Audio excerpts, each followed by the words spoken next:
This week on RSBANDB Update, Havenhythe's quests, ground RuneScape story, and get us hooked. Lore and exploration have us theorizing where the Sanguine storyline goes. What role do Colossi, Erebus, and the First Age play? Also crabs, the Blooming Burrow, and Dowdun Reach.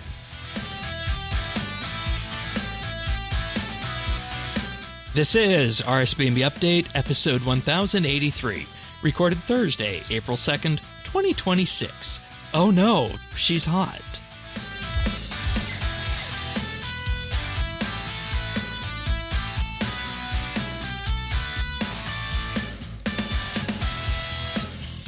Hello everybody and welcome back to another episode of RSBANDB Update. This week marks week number 2 of our Havenhythe coverage, but we're also going to have a little bit of the Blooming Burrow and a little bit of a Dragonwilds check-in. And we got the same panel as last week. Abernick, welcome. Welcome back.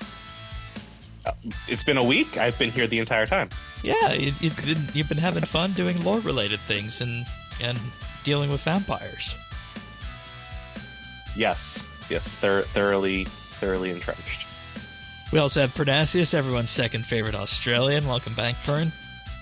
Thank you. G'day all. And of course, Zerdones, everyone's favorite clan quester. Good to have you with us here. The transcript actually got that right. This past week. I'm no longer everyone's second favorite clanker. It called you. I'm officially graduated a human. Yeah, wasn't technically wrong. No. Well, yeah, that's fair.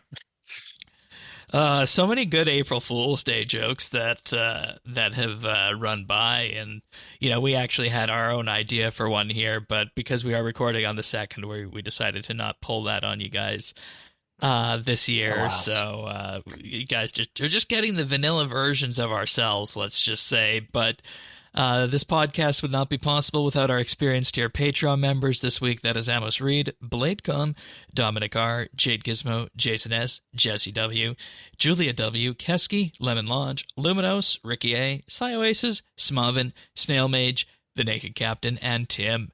You'll hear more about our Patreon offerings a little bit later in the podcast, but of course, in the meantime, if you want to follow along, we do have full show notes available over at update.show. The Friends Chat can be found in-game at BitsBytes. That's where I hang out and a bunch of the other folks who are part of this community. And, of course, the community Discord, if you use Discord over at update.show/Discord. But we begin this week with the quest that took us to Havenhythe, Visions of Havenhythe. Of course, always starts off innocuous in the Port Sarum bar. You get given a drink and bam, you have a strange dream that basically is like, there's this landmass to the far east. Why don't you go ask some people about it? What do you guys think? I've had Friday nights like that. That's a classic RuneScape quest setup. We just sort of get tricked into doing something stupid. And then over time, it just becomes so much more. Yeah, so much more. But no, what'd you guys think of the setup here in general? The return of 2D cutscenes. Yeah, that surprised me. Yeah, well, I mean, it was a little bit more involved than they've been in the past. Sure, I think it was literally the announcement trailer. Practically, a little more motion. So, like the last one we got was Ancient Awakening, which Ancient Awakening was the first one that we got that did like this, like stretching the image or zooming in, try to like impose motion, like on a it. layered kind of effect. And then they said we're not doing those anymore. Scaling. So now we've actually gotten to see it again. Yeah, I think it went pretty well. They're definitely. I feel like the cutscene was selling part 2 of Havenhythe more than it was selling part 1. Yeah, Just showing all the vampires and the twin blood knights and all that. So like they're trying to get people on board, even though we're about to go do like the initial investigations and early inklings of some of these ideas. But it's a pretty cutscene. I think it, like every expansion, is you got to throw up the name of the thing somewhere. And yeah, I mean, I think a lot of that stuff kind of ties into like what we were talking about last week, where if you're a high level player, there's not a lot to do here yet. So like, yeah, they're showing off the second half of the storyline, because they're kind of going like, it's okay, trust us. We're going somewhere with this. Yeah. Get on the train. Yeah. And see, that's the other big sense here that I wanted to get into at some point, was that, you know, they're effectively telling us, the adventurer, exactly what's going on. And we know exactly at this point where this storyline is going to go in broad strokes, which I think is different than they've done in any other storyline, right? Like, they haven't really foretold what you're going to find. They're usually a lot more secretive about this, yeah. So there's two things with that. One, it makes it so that the delivery is going to have to mean everything when we get into all these Sanguine story quests. And the other thing that does is, I think it provides that opportunity to kind of branch into this new kind of storytelling that the game really hasn't done before. And, you know, we're obviously going to see that in the story track quests, not the, you know, the off to the side beaten one-off ones that we go on here for this. So it's going to be an interesting endeavor. That's a really good point, because I think that a lot of both the Slisky series and the Elder God Wars series relied on those surprises or teasing a mystery and then delivering answers, and then stringing the player along week by week. Whereas here they're like laying it all out and being like, we are confident that the journey is going to be engaging enough that we don't have to like rely on your imagination to hype up what it's going to be.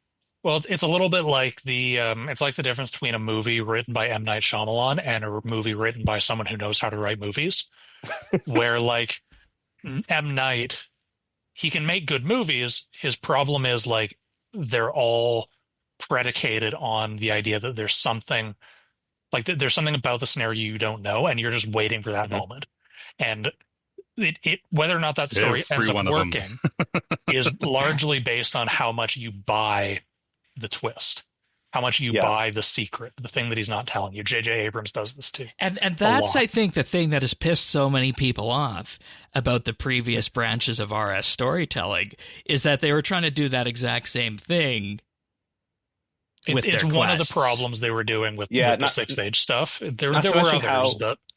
It was very short-lived, because once the information was out there about where the story was going, like, if you weren't there while it was coming out, like, okay, they killed Guthix, or okay, they did whatever as Zamorak. Like, well, I mean, even players some running of around some at of the all more levels, at all different twists, points of their right? journey. Yeah, it'd have to be so small that like no one's going to spoil it for you, or it's not going to get referenced in some other piece of content. Like, do you remember the big break? enough that you're excited? In which case, it's pointless. Like, do you remember the break between the Zekar front and when Zamorak turned out to be the big bad? You know, no one believed it. Yeah, nobody believed that, and none of the players believed it, even though they were telling us. And that was one of those twists that cropped up. But now it's like someone's like in the chat is like, team whatever has defeated Zamorak at level 1000%. Right. And my point my point with that is that I think if we get away from that kind of quest storytelling, that was, you know, part of that other era, whereas this has the opportunity to either go down the direction of classic RS quest storytelling in a more grounded manner, or to try something new entirely that they hadn't done before. Where it's going, what it's going to hinge on, I think, is how well they can make us care about the land and the people. That's what it's going to come down to. It's going to come down to that emotional connection. And if they can pull that off, I hope they can, because that would be that's good storytelling. Because right now, we know that there's going to be some corruption that's going to start bleeding through the land. We even see it in the boss instance, in the Slayer creatures, and in our second quest. We see all that already. So it's quite clear, we know it's that Vampyrium connection, and when we get into the second quest, we're going to start talking about vampires directly. So it's already there. So I guess the point is that this is more about the journey then? ? And showing some things off, because I never realized that the Port Sarim pub had a second story, Mhm. and B, that it was actually shaped like a ship. Oh yeah, I never, yeah, because I play with That's Roof some old Off. 2016. Yeah. right. Yeah, I play with Roof Off all the time, so you never Yeah. see that. So it was just, I got, oh wow, that actually looks really good. Yeah, it does. Yeah, They finally showed off. It's the brand new area upstairs in the bar. yeah, the area we've all been waiting for. And I was a bit surprised there Bartender's too bedroom. with that to see just how much time we spent in the bar and decoding the vision and what that meant. And what we learned with that is that whenever there is going to be a problem or danger unveiled for the people on Havenhythe, Inanna and the Great Wolf appear to signify that danger. And, you know, that's why when you go and talk to the people there and you start, you know, kind of relaying a little bit of what you've seen, it kind of perks up their eyebrows a bit in that regard. Yeah, I think that Inanna has like, and I don't know if I've heard a Jmod pronounce it, so I'm gonna go with what I said in my head. Yeah, I think Inanna. I think it's Inanna. Okay, has a very felt presence in this area of Havenhythe, Wendelwick, and the surrounding forest.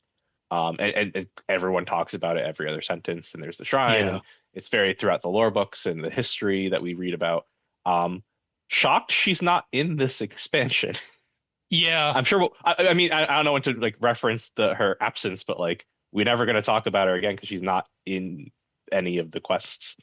it is a very present absence. isn't that the point of the dig site, to learn more about her and the first age stuff? She's more tied to the first age stuff, so Yeah. she's probably. We'll talk about theories about where the story is going forward. I think that she's not present, but it being felt, I think, is a very good storytelling thing. I think they've built the intrigue a little bit, and when she appears, like, okay, finally, not like who. So they're really quickly building up that myth, that legend. Yeah. I think decently effectively. Yeah, and to be fair, and you know, if you're just going based on what your character knows and the universe and everything like that, you don't make the vampire connections until the second story quest.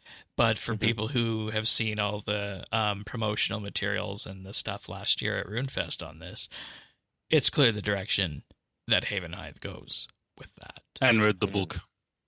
Yeah, Yeah. we should work that in. that's We should work that in at some point. The book isn't really to do with Havenhythe, but it gives you It's got a slight tie-in later. Little bit. yeah, just a little bit. All right. What did you guys think of the leaders of Havenhythe in particular? Adam and whatnot. What did you think of them? Zeke and Esther. Zeke and Esther. Esther, yeah, thank you. I think that taking a step back, the way they're used and introduced is extremely, extremely similar to a lot of the Fort cast.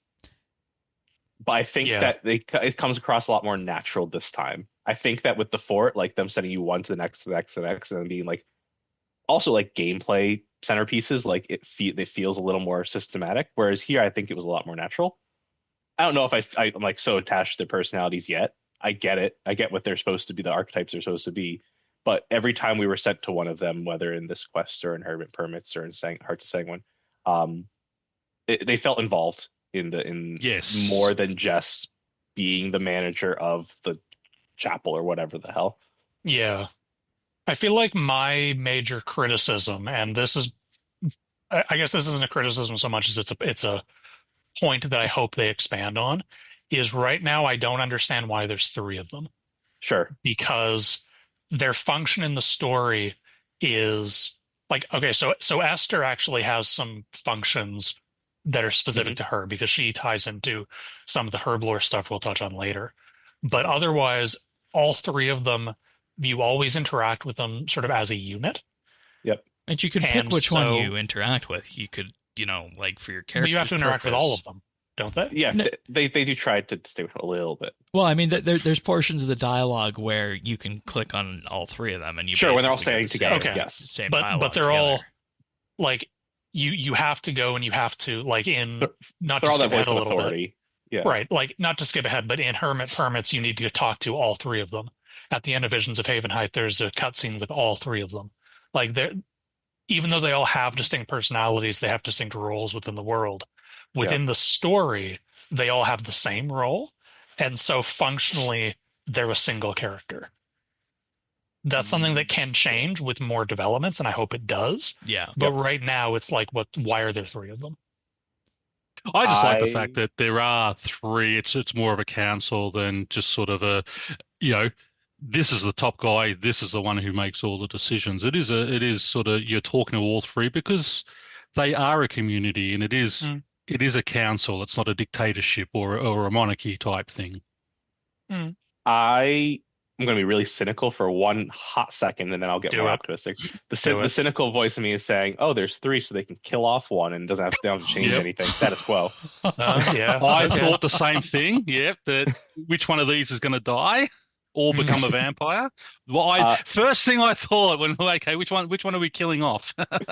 My optimistic side is saying, okay, there's three, and they each do have their own niche. I could see Zeke and Esther both transfer going further east and even going to Vampyrium pretty well. Like, one will be focused on the monsters and the killing, one more on like the skilling side. Adam, I don't know how much he's gonna travel, but the sense I got was that Adam is basically the town foreman, kind of like Bill was. He's more so the head of the heads. He's the level-headed one, right? He's the one who's not nuts. So I think that there being three, I agree with you, Jones. I in my optimistic brain, I hope that they continue to develop them, make them branch out more from each other, more distinct, more separate roles and stories, maybe even some disagreements, potentially. That'd be neat. They all seem to be pretty much in agreement so far. Yeah, pretty much. There's very little conflict, which, I mean, I guess that sort of fits in with the tone that they're setting up here, where like this is kind of an idyllic, peaceful village. There's no disagreement. There's no conflict. There's no right, exactly. Like, we're setting up this really nice, pleasant town, and then everything's going to go to shit. Exactly. Yeah. So, and that's where we're going to see that division and conflict and such once the vampires start invading and the what's coming up later on, the Sanguine. You can say everything. that, but I don't necessarily know that they need to do that. I think it'd be they don't need to, but it'd be good to do that. I think they will for storytelling. It'd be good to do it for storytelling purposes, but I think given what we know already, and we know a lot, that the more revelations that do end up coming out from the further eastward that we explore, I think that maybe that is the thing that has the potential to carry this entire series. Because it's got to get into that higher level stuff. You can't sit at this low and mid level tier.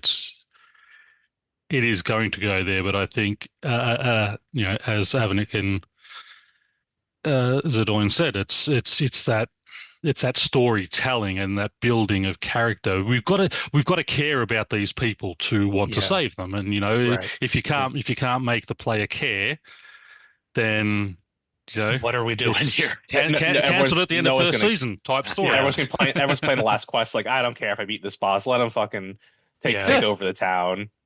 Indifferent, and I think that largely happened with the fort.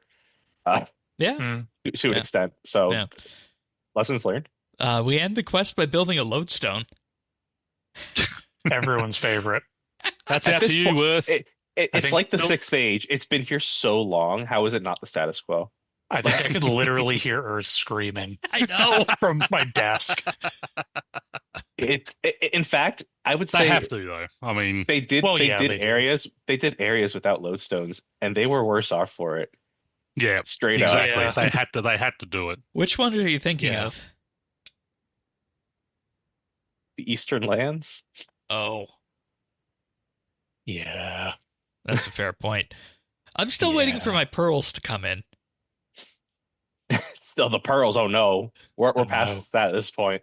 Yeah, we're on to lacquer. We're up to lacquer now. I need 9 more. Pearls are so last year. My masterwork magic. You don't have any leftover Taiji to just purchase it at the shop? You need a lot of it. Oh, that's a good You guys idea. don't have Yeah, that's 500 in your pouch? That's a good idea. I don't know. I actually don't know how many I have. I think I I have have like 80. I could Okay. I could go and I could probably go and finish it up that way rather than relying on the Yeah. port. Yeah.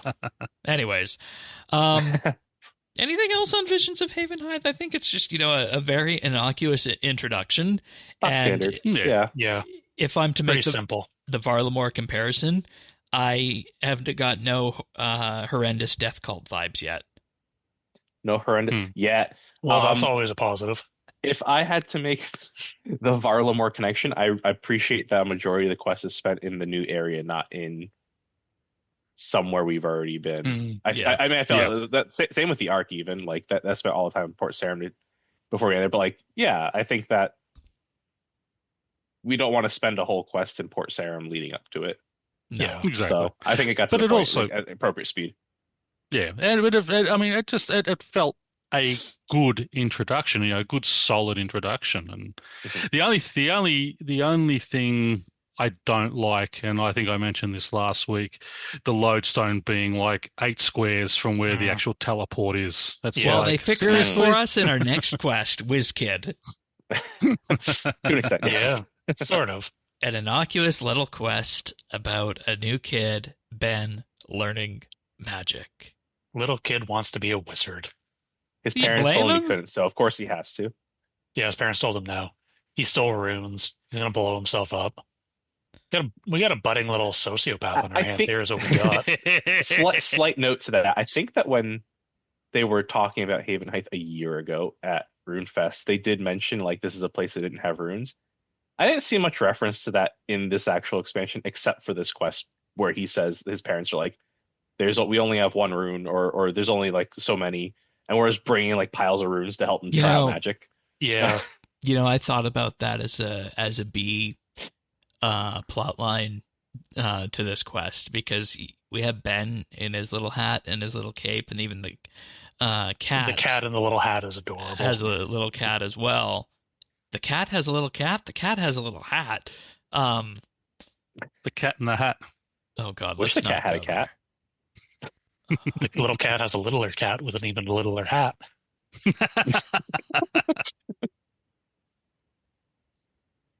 So And under that hat is an is even there- smaller cat. And maybe this is one of the things that gets uncovered in subsequent quests. And I was thinking, Wiz Kid in itself is an innocuous quest. It's really just, about a little bit of world building, helping the kid learn magic, and at the end of the day, providing an alternative location for your Wendellwick teleport to go to. Fine. But After a week, after Yeah, after a week. it's a good idea. It's just a good idea. Yeah. But what if Ben is the beginning of a new line of people who want to embrace a different lifestyle? Either who come to Wendellwick and want to do that, or people who learn about it from us and from Ben, learn about magic. Because you are right, they did mention something to the effect of there being no magic or no runes, or was it no rune Runes, essence at or the very something least, yeah. like that. Yeah. And with that, is there a reason for that we're going to uncover in subsequent quests? Like, are we going to have in Story Quest 2 or 3, or I guess Story Quest 3 or 4 at this point, is there going to be a little sub-requirement that it requires Wiz Kid because of With the our little kid. interactions here about the lack of magic in this land? I do think that like the next quest and the dig site will touch on I'll go a little deeper magic on thing. the state of magic in the land. 'Cause it's interesting that they've drawn attention to that there's no runes, but also something that's been said a lot in like the marketing and the reveal of the area that isn't really said yet is the presence of the Nexus and the Colossi, which is a source of magic, just different. Yeah, I think that'll be touched on soon. I don't know if it's just like that precludes the other, or they just had that instead, and people don't really use it. The Colossi did. Maybe. The thing is, maybe this quest reminded me a little bit of like Kenneth in the Sea Slug quests, where it's kind of hard for them to do Yeah. like a kid which grows up with Yeah. the quests because like the timing's always weird. Or Yeah. Well, to be fair, the timing is a lot less weird now that we're out of the fifth age. Although, like, or real timing it is still kind of hard to do like a kid growing up because like he is, I don't know how old he's supposed to be. Call him 10 years old right 10, now. yeah, whatever. If we come back next year, he's 11. Cool. It's not significant. Right. It's not really significant until we've been here for another 10 or 15 years. But what age were we when we started our adventures? Like the character never had a specific age associated. Well, that's kind of part of the fifth age being weird though, because like 26 years ago. Right. The fifth age, canonically, everything in the fifth age happened in a single year, which is A, nonsense. Like, that's clearly insane. But also, like, B, that makes it has an advantage in that it makes the player character kind of timeless. Yeah. So you're not bound to the idea of time passing. Like, it is kind of, I mean, in some ways it's weird because you have the weird thing you always have when you have a character creation screen where like my player character, I made my player character look like Gandalf basically. So I got this great big wizard beard and I'm getting married to the princess in the Fremennik lands who's like 20. I'm like, this is weird in hindsight, but like the story can't account for that. Well, I mean, don't forget medieval times. I mean, the women did marry men who were 15, 20 years older than them. Because realistic in a way. That's true. But then at the same time, like, yeah, like how do you account for the fact that, yeah, it's been 13 years. Like we're what? We're like 15 years into the sixth age canonically, something like that. Yeah. Oh God. And every time they try to introduce some sort of like way to make it technically work, like with in the Gift of Gothic's book where they said if you use runes you age slower, like that just introduces new problems. Yeah, it's one of those things that that's why our old people never die now. And then there's like the ultimate, just throw it to magic kind of thing because doesn't your character in the Pokemon universe take place at age 10? Yeah, something like that. 10 or 13. When you consider, that's how you're running around there. That's why we're coming to Havenhythe. We've been injecting vampire blood to keep us ageless. Oh no. We need more vampire blood. We're solving it. We're solving aging. Okay. So this is the secret. So we talked about the quest a lot, didn't we? We did. Apparently. The B plot of how a kid is going to help us out later on, I think. I think that has to be said that's an option going forward. It's an option. I don't know that they'll take it. I mean, I think it's okay to have a quest that's just interacting with people in the world and just sort of like fleshing out the world. And again, that's exactly how I took it. It's returning to that grounded RuneScape experience. Go ahead, Per. Mm-hmm.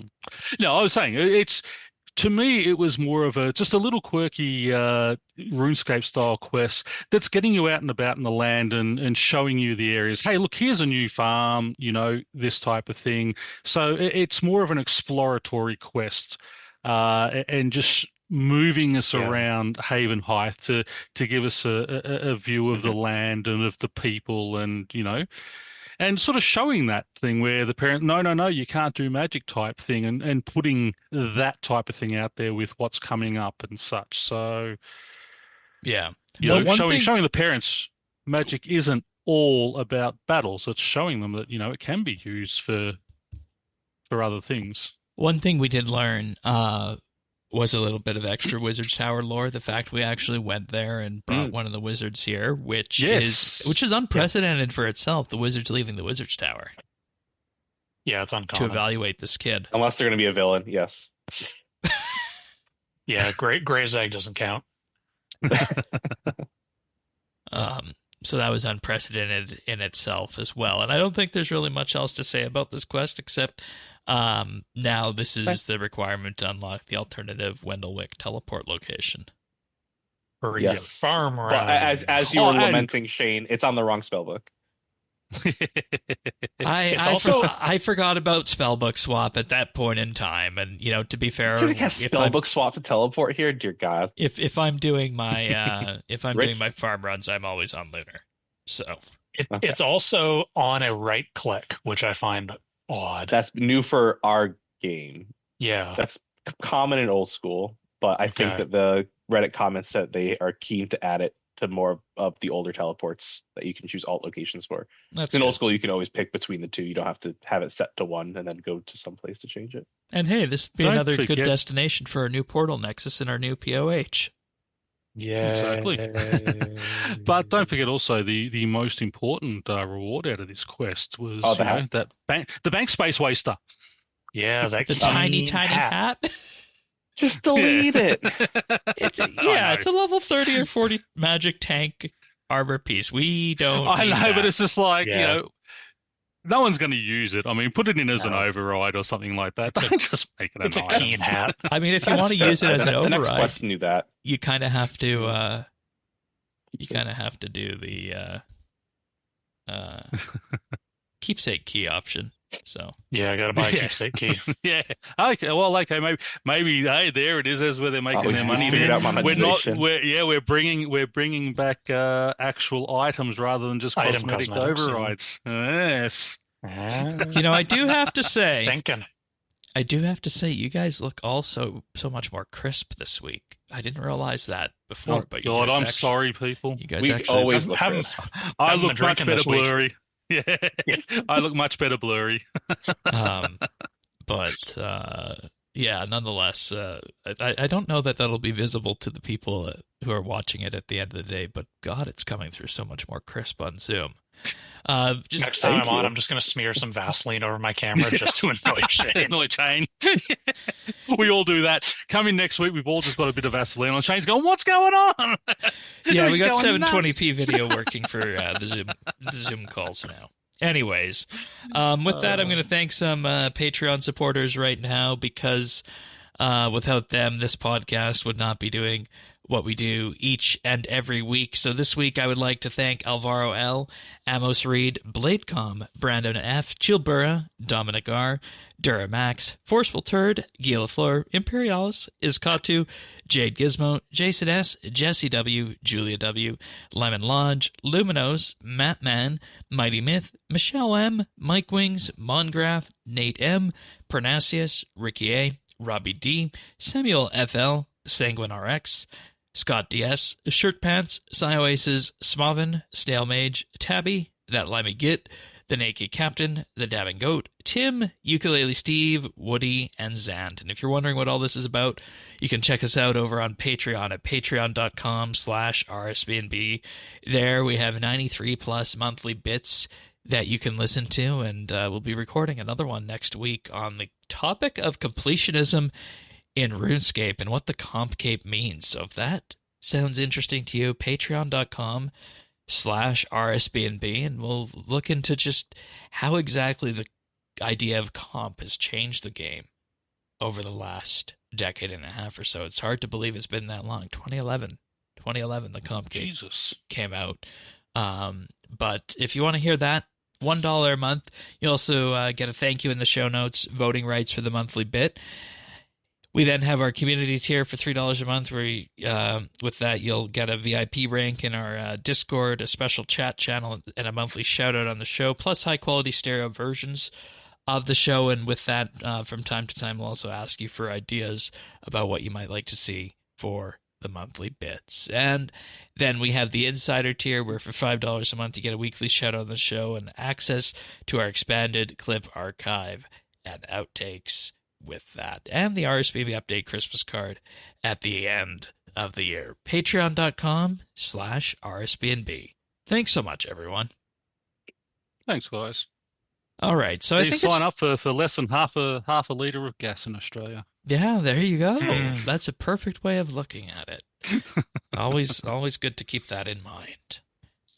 All right, so then we go to a sanguine heart. Hearts you of wanna do Sanguine. Hermit No, Permits? Hermit's Oh, Permits. Hermit Permits. I was jumping ahead. I was ready to get You into were- that. yeah, We're well, saving the don't best for blame you. last. You skip right over the crabs, which Yeah. I've Okay, also had so- Friday nights like that. What? Oh no! I didn't even hear what was said. That's I guess probably we'll for go the back to best. it. That's probably good. Just move on. All right, so Hermit Permits starts off with you being asked to clear out a crab infestation from the grocery store. That's a good classic setup. Well, that's what it is. It's a classic RuneScape quest, right? Yeah, it's just a nice little goofy. Like, yeah, we got some crabs. They're just kind of hanging out. And Yeah. There's the weird train of logic where the plan isn't to kill them. The plan is to talk to them. How to clear them out? You're told to go talk to them. And this works. And this seems to be what they expected you to do too, which is fantastic. Duck Quest 2.0.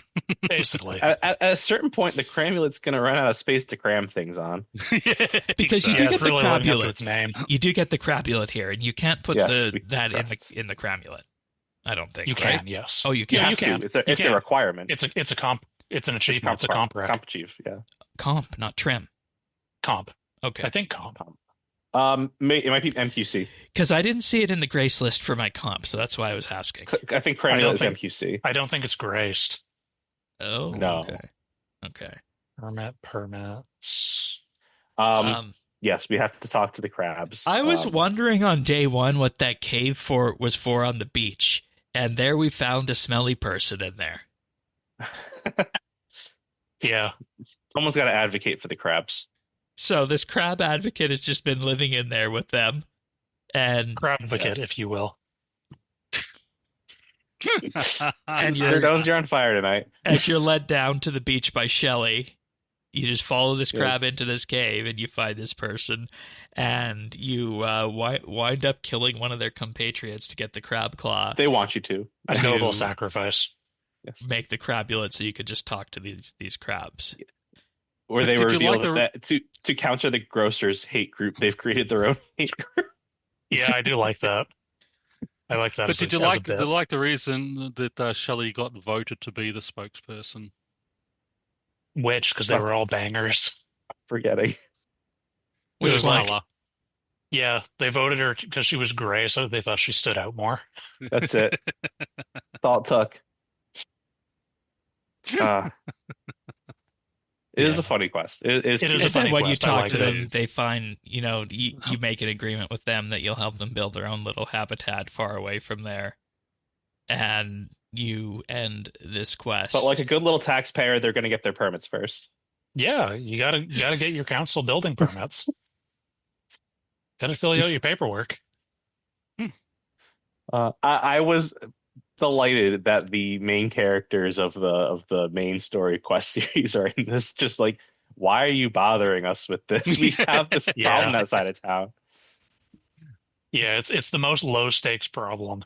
And yeah, it is nice that like all of the people who are important, like they're humoring you, but it's clearly like, I don't actually care about this. It took no convincing to get any of the signatures. Yeah. At all. Exactly. I was waiting, this is going to be one small fire. I'm going to be running here to do this and get that to get it done. And I go, so what? Yeah, just do it. Yeah. You're just going to put a bucket and a net on a beach. It's actually just an incredibly low stakes. Yeah. Everyone realizes it's incredibly low stakes, has no reason not to do it. Like, fine, whatever, just leave me alone. Yeah.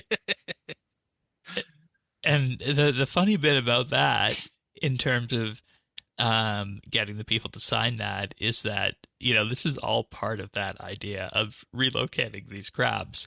And it goes back to what people, I think, had been asking for a long time in the game, is to just have more of these, one-off quests, right?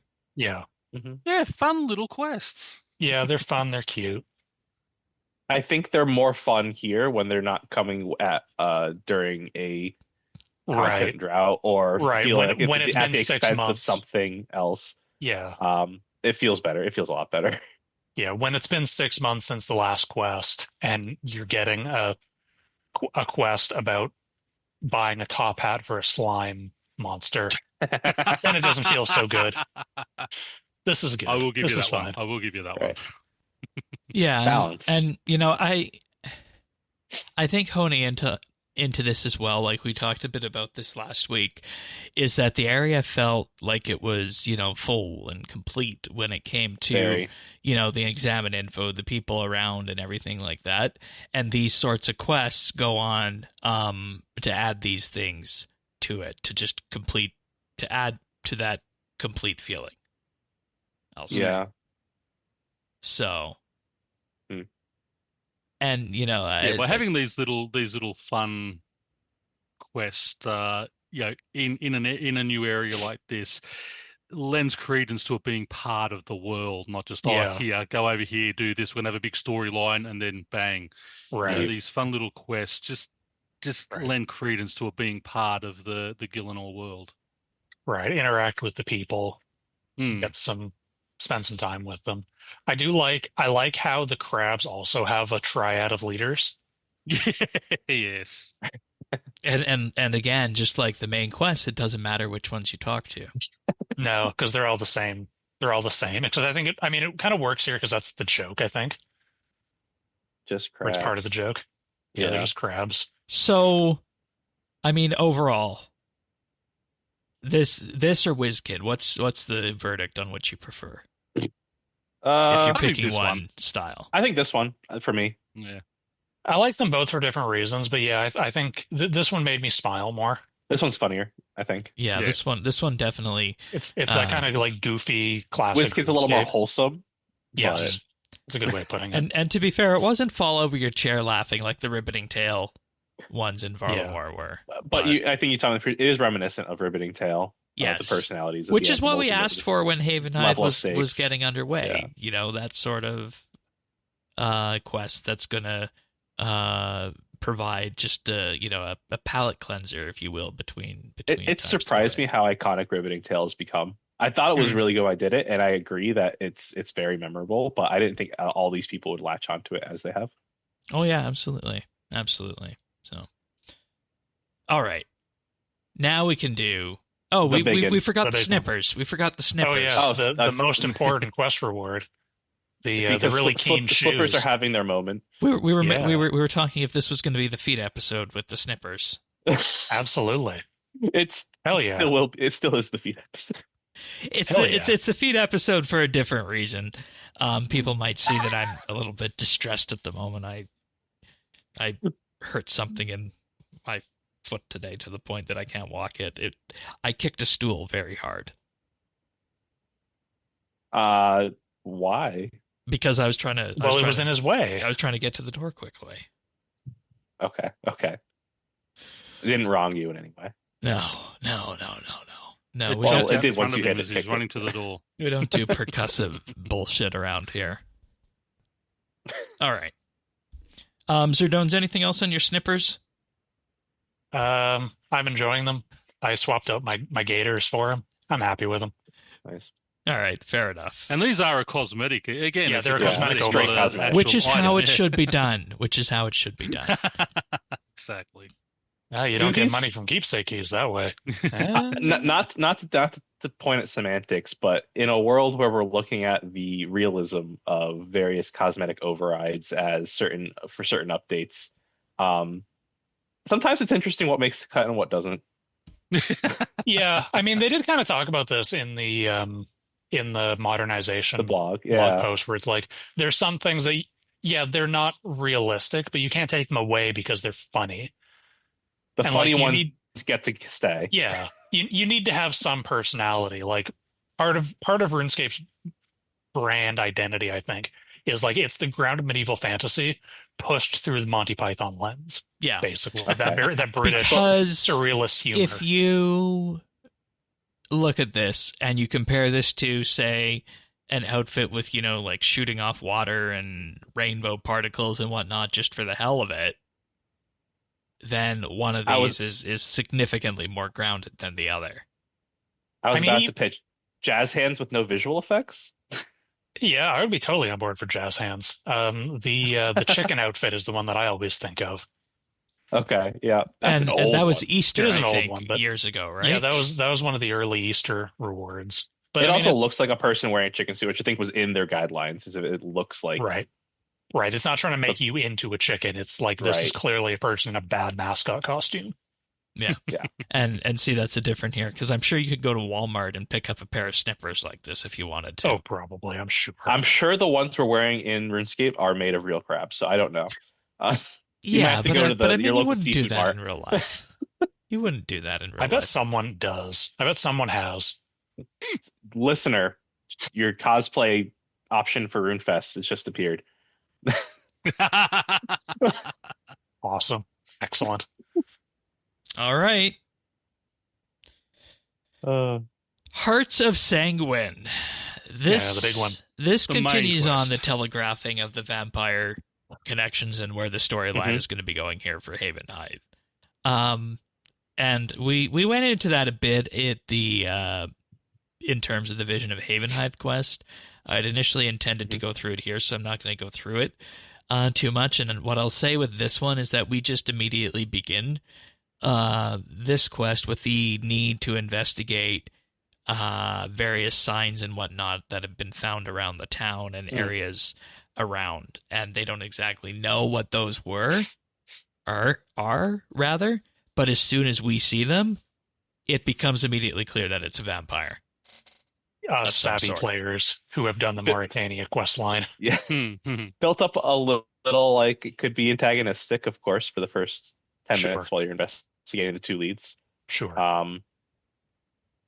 But the signs are also there that they're not outright harming people, right? Just the animals and the wildlife. Yeah, it's and pretty stock start. and you don't I don't know at this point about whether or not it's going to be there's going to be is there going The villain to be, or the is it going to be the villain or somebody, an associate that you end Yeah. up working with? So yeah. what were the initial Until we get to the- impressions going into this here? Made me decent. think of the opening of an X-Files episode. Fair enough. Okay. Yeah, I could see that. Yeah. I like the little scene they did with where you investigating the bear, where you have the stranger on the hill. Oh, yeah. walking you and Yeah, teleporting away.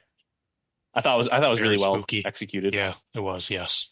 Because you come up to this house by the river and it's like, what exactly is going on here, right? Raz's house. Raz's yeah. house. Raz And Mataz. it's like, is there going to be something bad here, or is this just going to be, Right, it could have been someone murdered already. somebody could be dead already, or is there going to, going to be something that's going to jump out at us that's going to be a problem for us combat wise? And if you read the primer on the quest in terms of what you need combat wise, the answer to that one for this A one little bit.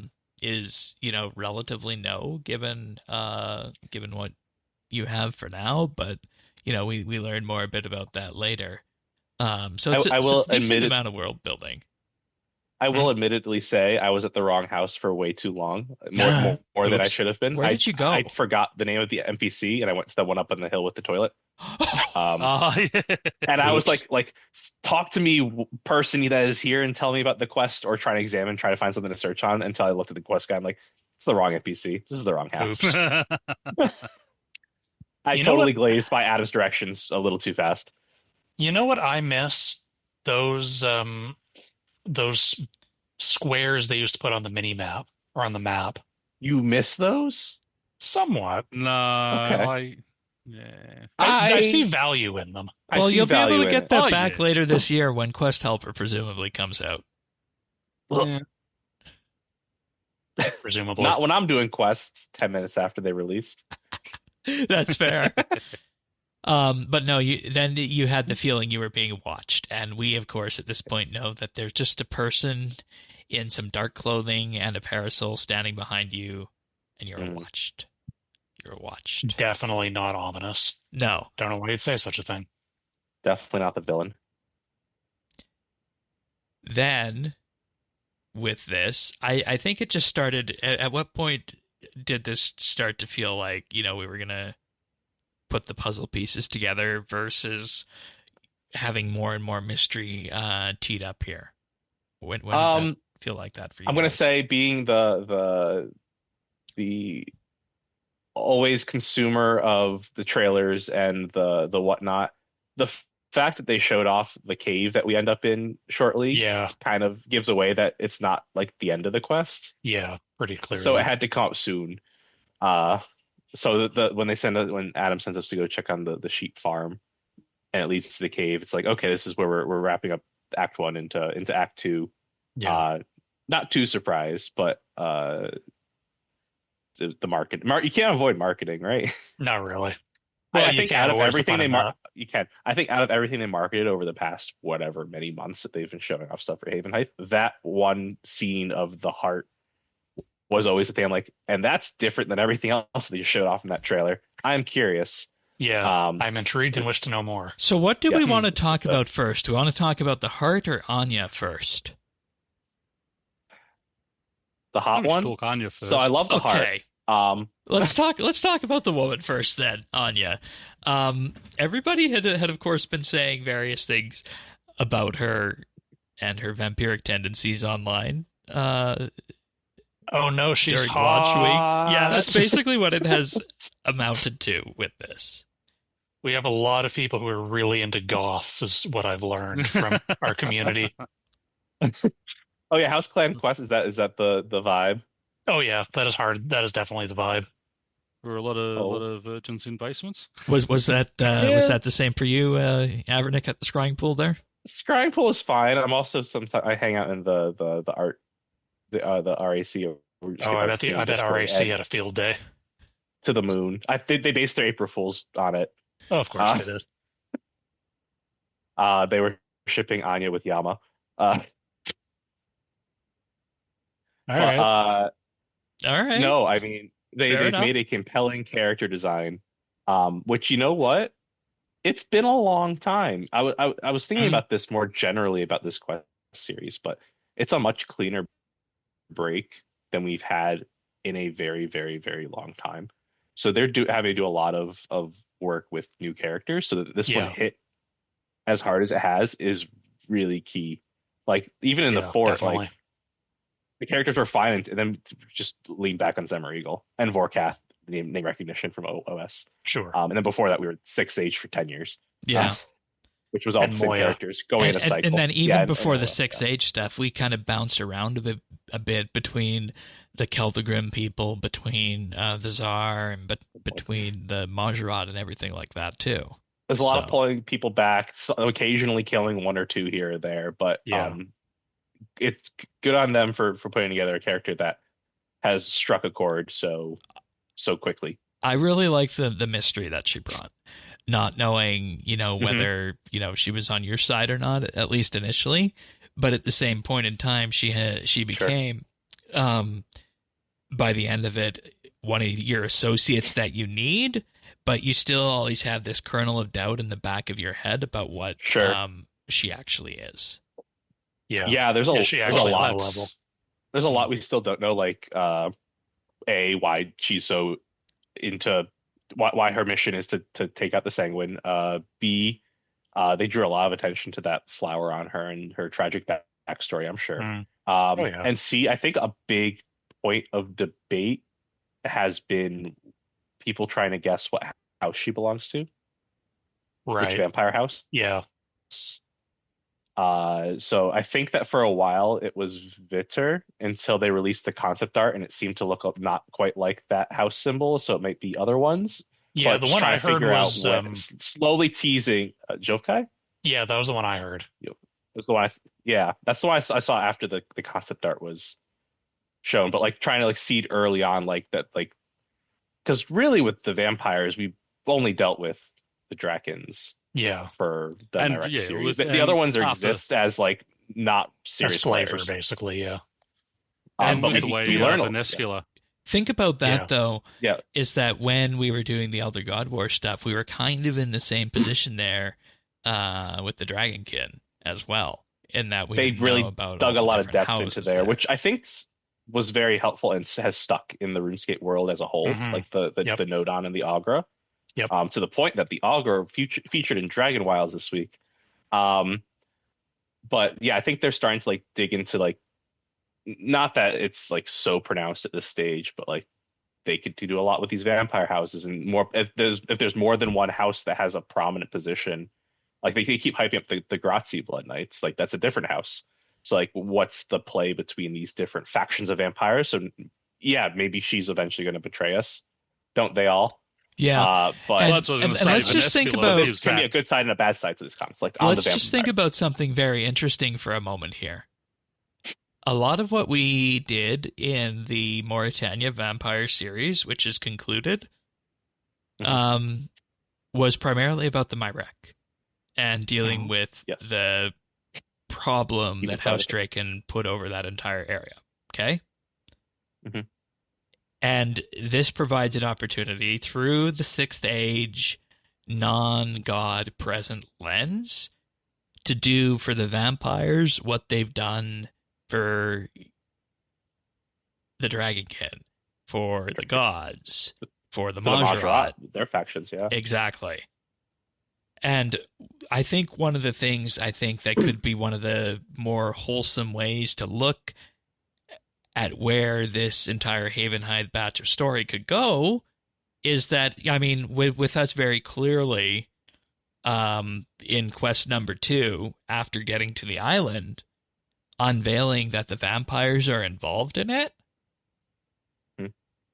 it provides a huge opportunity for that kind of storytelling and exposition of all the vampiric houses that you were just talking about. And maybe, if anything, through the lens of Havenhythe and through this more grounded content approach that they want to take us on, maybe this is the best way to get back to the kind of storytelling that was done as we angled towards quests like Ritual of the Majorat and everything along that path, but do it in a lens for the 2020s and modern RuneScape, but for the vampires. Maybe that's what this is all going to be about. Yeah, the footwork, the groundwork for whatever we're doing at the end of next year. Yeah, exactly. In Vampyrium. Because it has to be grounded, and I know, when you look at what people have always wanted, they have always wanted to go back to that kind of storytelling that we had when we were doing things like Ritual of the Majorat. So Sure. Maybe that's something to do here. And getting into, Anya's own belief set with that is a good place to start with on this. Who knows? So yeah. You could take her anywhere. I saw screenshots of people taking her to Zamorak, all the way to Eagle's Peak, that's everywhere. the thing in every quest at this point, right? Yeah, you just gotta have a random follower now. They're really making use of that technology. I think the first time they used it was in Succession. Yeah, I want to say Succession. I think that I think at the time we were like, oh, this is the pre-necromancy tech, right? They're really working on followers, and I don't know if that's true, but they definitely made it work out for quests, and they're having fun with it constantly, and every time it's a hit, and people get the funny screenshots of bringing whoever to a boss. So overall, I think we're all on the same path then, that Anya, who starts off as somebody who we might be worried about when we're investigating that dead bear, turns out to be a valuable colleague. But are we ready to completely turn our back to the point that we'll let her work like right behind us without worrying? Well, I think some people are willing to just go on and full on just. You guys saw the metric that they released this week, right? No. Yeah, I saw it. 46 or 2. It was in the 40s. Yeah, either 42 or 46% of players at the end of the quest offered their blood to Anya willingly. Yeah. It was when she said she was hungry. Yeah, they're like, just take it, please. Please, mommy, take it. Is that the demographic of this game? Yeah. What's the term for that? That's the adventurers. thirst trap, right? Yeah, that works. That's one term. Yeah, that does the job. Look, if Anya is wrong, I don't want to be right. So, well, I think we'll see where that goes. We've had that betrayal from Venescula during the Mareki Yeah. the vampire So they can't do series it already. twice. So yeah, exactly, that's what I thought. I thought, well, and she's eating animals rather than eating People. humans. She doesn't have her little pet humans to suck on. It's Hive. So it's to me it's like this one is going to be trustworthy. However, I'm still not going to turn my back to her or let her drink my blood. Yeah. At least buy me dinner first. Yeah, exactly. It's only fair. If anybody goes to RuneFest and has the right body type, cosplaying as Anya is probably something that could win this year. I'm sure there will be multiples. How could there not be? Yeah. What other character have they released or are going to release? They haven't released a lot of new characters. Like Shelly. Yeah, a really good Shelly cosplay it would kill it. Oh, sorry, you're right. I'm wrong. Never mind. I mean, I think Anya would still win, but a really good Shelly cosplay would give her a run for her money. It hasn't been since Atmakin last year. You've had this level of thirst trap in the game. Yeah, I want to see someone We're go on a in as roll. Hermit with the full, he's just smeared his body. Are we allowed to talk? I wonder if we're allowed to talk about this without YouTube raising alarm bells. we're gonna find out. Yeah. See if we can get demonetized. One of the things that it does when do. we upload to YouTube is that it spends, between 15 and 20 minutes checking each episode to make sure it's suitable for ads. So we're going to find out. Oh boy, we're gonna see if we get demonetized. This is gonna be awesome. Well, if we really want to test it, let's talk about that big pulsing heart in the middle of the room. Yeah, we love those big pulsing objects. So this was spoiled to me because I went and I feel like I went and is it possible to kill the boss before this, or am I just remembering this from a week and a half ago wrongly? I Which actually boss? don't know. The Silver Sanguine Quill. Heart. You have to do the Silver the Quill, quest. I mean. Silver Quill is requires this quest. Oh, Requires okay. this quest. Okay, so I was thinking about it after the fact then, and that's why I said, do we want to talk about the heart or the woman first? Because Anya is revealed after we go into the cave and see the heart for the first time, And it's trying to lure us in. Right. Yeah, because it does the whole mind control thing. and she's one that actually saves us from getting mind controlled there. Yes. So Yeah. that's a good thing on that front. And we go through this entire episode here with this to realize that you need an anti-sanguine potion in order to be able to effectively damage the heart to take it out. And you also need Haven Silver weaponry. More on that in a little bit.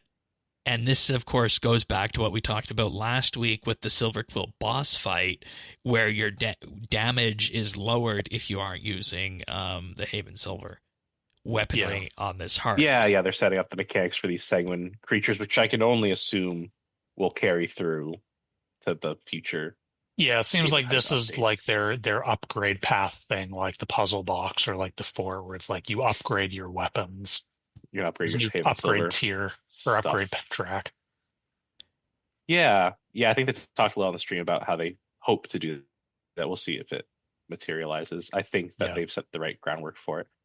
Not to mention, I think we might have skipped over this. The name of this quest series is Sanguine, so this is the thing. Yeah, even though we Sanguine defeat is the thing. this is what we're gearing up to. Whether that ends at the Grazi Blood Knights or goes further into Vampyrium, this is kind of like our first inkling at our big bad for the quest series. And clear differentiation there. It's not the Havenhythe quest series, it's the Sanguine quest series. Right, they could do a different quest series here in the future. Thank God they named it this instead of Havenhythe quest series. I feel like we had our desert quest series. We're never going to do another quest in the desert again. Nope. But I mean, when we look at this, there's very clear vampiric connections with this. What are our lore connections with this going to Vampyrium? This is, from I think, where you have to put on the giant tinfoil hat. Okay. Because I asked you to make one for this week. Did you? No. You didn't pay? Slacker. No. I mean, this is reminiscent of a lot of things, right? It's very. I'm saying the word. It's kind of, to me, cerebral. I think that it evokes some of those like eldritchy tentacle gore type things. And we know where that with goes. the whispering and the alluring. Yeah. I would pretty definitively say it's not Zautak. I don't think it has any of the Yeah, it the doesn't things of that. really. But I think that they were very keen to tease that there were other things in Erebus at the end of the Desert series with the Thlarans' very explanation. Yeah. And this is, in my mind, something along those lines, or a piece of one of those things, or its minion, or whatever. Because we its had method a whole of spreading influence. Discussion there at the end of the Desert Quest series about whether or not that Erebus reference meant that at some point they could open the door to, go back to what we experienced in Extinction and, maybe have interactions with Zaros again because the players love him and everybody else who went into Erebus. But like we said at the end of that quest line, I think the most interesting bits about that were looking at it from, that very restricted angle to the point that it's done how we did those things in the Fifth Age, where it was very much as though that this might be a thing and we might be bringing these references into the game, but you can't exactly cross that line anymore. Mm-hmm. Yeah, it's what made the Zautak stuff so popular, is that it was very reserved and it, for a point it was used sparsely. We kind of jumped the shark at a certain bit there. I think the other option. So at the end of the Desert series, we go in. Ixalar goes into like the Titans and stuff like that, more Zautak level. But I think the other interesting thing that we've talked about recently, relatively recently, was all of the necromancy elementals from Sanctum. And it's not lost on us that the Lord of Bones gets referenced in this expansion, so they're not like leaving those things back at Sanctum or Underworld or whatnot. Yeah, they're definitely tying into the necromancy stuff. So it could be also more along those lines of like maybe. So where does your tinfoil hat come in? One of the two. Either. I mean, if you want to go really tinfoil, the heart says something along the lines of "They will all betray you," which was a line that the Blood Warden said during the City of Santistan quest when he was rambling about the prophecies about what was going to come to the Elder God Wars dungeon. So, if you really want to go all the way beyond, like maybe they're tying all this blood magic stuff into some new. Do you really think they can save them? But probably not. I was worried about that because that sounds an awfully lot like that. If they're like. Do you think you can save them? Start off as just a thing that someone said once, and then it got repeated, and then it got repeated again and again and again. That honestly sounds like a Mod Raven thing from a live stream, maybe. Could yeah. I don't know where it came from, but so if they're trying to start a new mantra or whatnot, then they have two instances now, and it's definitely like this what it tries to do to lure you is like trying to like seed doubt and whatnot. So. Wouldn't not work. There's no other better thing to do, I think, at this point in time, in terms of seeding doubt, because it's something we run into in our day-to-day lives, where everything we read, everything we watch will try and make us question that to the point where we live in this world where you don't know what is real. And, obviously we're not going to have a full quest line about that, right? But at the very same topical in the AI age, yeah. Exactly. Very topical. But if they can, kind of, lean into maybe some of that in terms of those colossi or what have you that you were mentioning, maybe that's a positive direction for these to go, just as a tiny, tiny bit of commentary on this. Yeah. So. Yeah. Okay. And I also think that what they have done here is that they have also provided a great amount of storytelling in the first two Sanguine quests that, to the point that, we haven't been led along and we haven't been made to wait, weeks or months between chapters as well.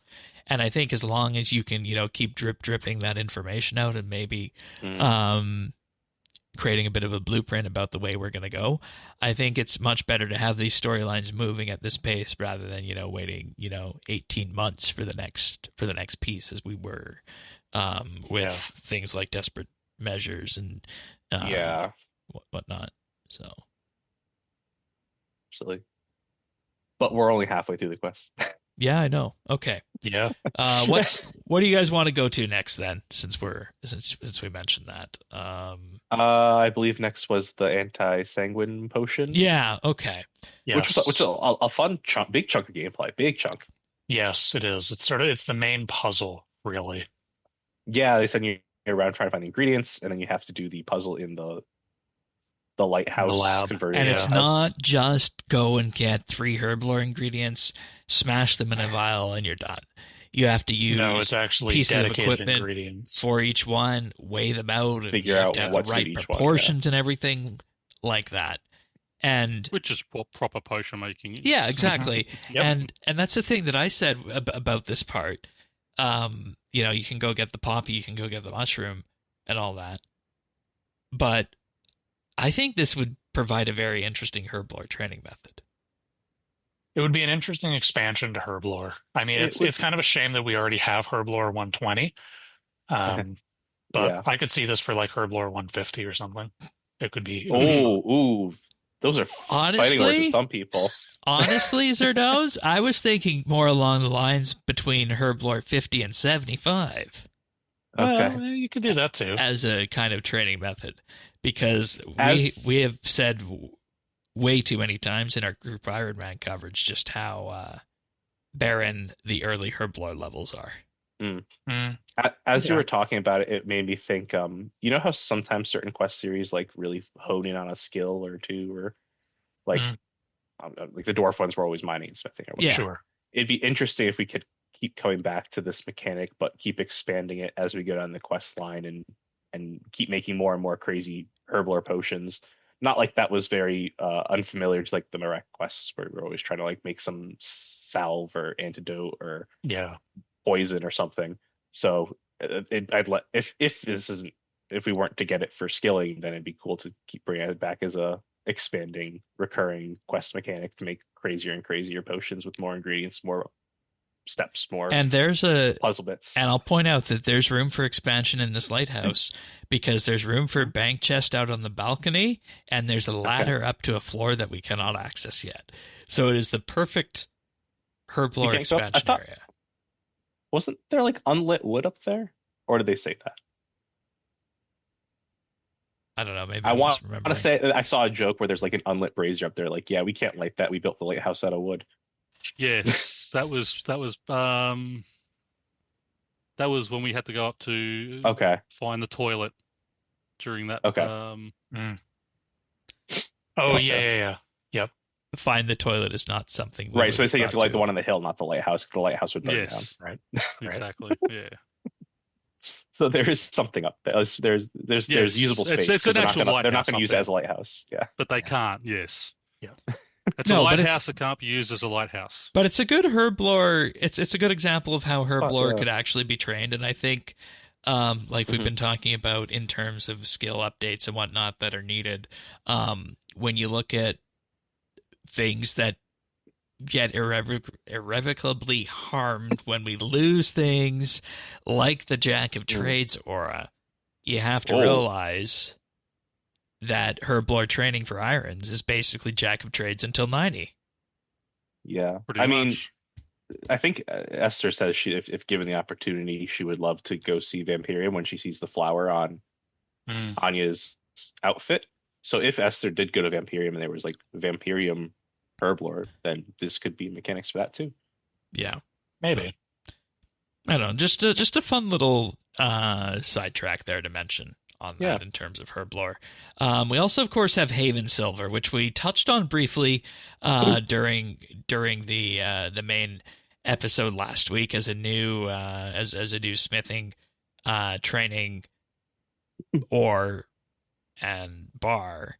But when we get there here with this week, we realize that we can actually make these Haven Silver bars, and then there's subsequent achievements that can be done to unlock better Haven Silver smithing. So, Yep. And This different one, items. different items, yeah. This one's interesting, I think.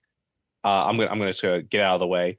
It's very coincidental that we find the Haven Silver Mine in Alderaan's Quest. How they put it together. We just happened to go visit the dwarf who was discovering the first Haven Silver Mine in centuries or whatever.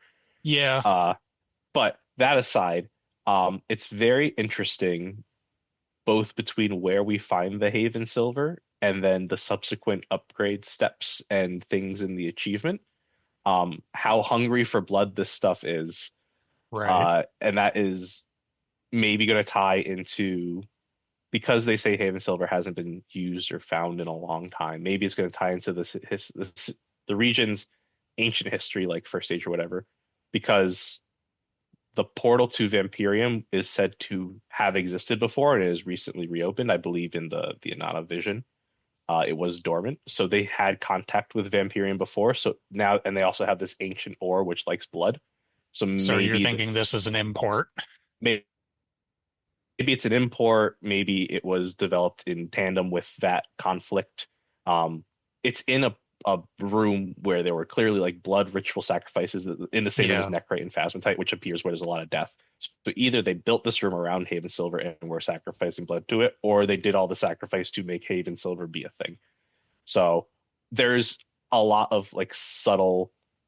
It'll be interesting to see where it goes, and I think it's going to tie more into the story than just be a mechanic. it's going to be more than Darklight, basically. Yeah. A bit, Yeah. yeah. Yeah. And, I think that's neat. I didn't think about the connection you mentioned when doing the quest specifically about the Necrite and Phasmatite ore. That was there. And the subsequent achievement for unlocking that area. Platinum. So, Yeah. with the Platinum Mine. So I think that's important that they did that. And like we mentioned on last week's show, there is a world at some point where one of the future bosses, one of the specific high-level bosses, will actually require Haven Silver weaponry to not get do full 50% damage or on. whatever. Yeah. So, Yeah. and pair that with the idea of getting maybe a tier 95 crossbow and high-level Haven Silver bolt, you can kind of They've start already to see introduced bolts, yeah. the Yep. wheels churn there. So, Yeah. So I'm stock up curious that what the Sanguine reaction matter. would be to that, because people like to use their best in slot no matter what. Yes, they do. Well, it'll just be another But that's thing to swap. Yeah, Oh, but that's boy. the thing. I mean, I really do think we need to. I mean, having some of these niche weapons for certain bosses brings variety to the game. Yeah, I it think does. I think it adds to the game Does. rather than detracts. So well, your And problem. Go ahead, Abernick. I was gonna say currently there's only melee range, and there's also the usual every style needs to be able to do it or whatnot. I think it's kind of interesting if like there's some bosses where it's one's preferred over the other clearly. Yeah, that's exactly how it needs to be. I know people are going to, really be upset about returning to that, but the fact that accuracy hasn't mattered for years at most of our bosses, and the fact that you can walk up with any kind of combat style you want, save necromancy, I think that that's something that, needs to be considered when it comes to combat design going forward. But at the same time, to the point I think you made, Pern, that everybody, is always going to be wanting their best in slot gear to be used for this. That again is addressing one of my concerns, at least with combat, is that we're so saturated near the top end that if you look at, the top end of all the combat styles, I think the only things we're missing for the level 95 weaponry is the level 95 crossbows, right? Yeah, for Yes. style. Yeah. Styles that currently exist. Two-handed necromancy doesn't exist yet. Yeah, there's no two-handed necromancy. Yeah, okay. That's not a thing. That probably won't be a thing. But and see, that's the point. If we're already at tier 95, how exactly do you create a combat system that has that kind of room to grow in there? And I think you have to make those kind of compromises here with the Haven Silver and the Sanguine Heart and level that up through bossing. Now, whether that or not that becomes something that is in a usable combat weaponry in the game PVM encounters, if you're already high leveled, I don't know if they'd go that far, but definitely for the quests, I think. Yeah. I think sometimes, usually the quest encounters work better when they limit gear. It's like normalizes the playing field. So there's like a faction. It's like that was too easy. And a faction like that was too hard. It's closer. The standard deviation is brought in a lot more. Right. Yeah. I always really enjoyed the boss fight in Lord of Vampyrium for that reason. Yeah. Yes. Yeah, I actually killed myself in this boss fight. Looking back on it, because I didn't, because I let my potion be destroyed off me, and I started taking huge amounts of damage there. So it's like huge damage. Maybe that's something that they could bring into these sorts of boss fights as well. The fact you need like an anti-sanguine potion. I mean, they do kind of have that a little bit, because you can make the anti-sanguine potion after this quest. And it's for a level whatever boss. Right, like it's not really necessary, but it's there and it's something they can build on. And it'll probably matter more if they use this mechanic on the high level bosses. Yeah. Yep. And that's one thing we didn't touch on when we were doing the herbal side of things, where we had to actually go out and test it to make sure. Oh, yes, the animals. Yes. Animal testing in our RuneScape? I mean, come on. Exactly. Yeah, deeply unethical. The duck just explodes, and the hedgehog that just blows up as it just gets violent and starts attacking you. And okay, we'll try a badger this time. I mean, people are kind of asking for that, right? It's what the children want. Yeah. I mean, the duck exploding I pissed myself laughing at that one. I wasn't expecting that to happen. All right. Well, you finish the boss fight and then you effectively get the usual. But wait, there's more, as we, kind of point out that there's more things happening to the east. Yeah. And I think our next story quest is teed up for this summer, right? Yeah. Yes. Spring.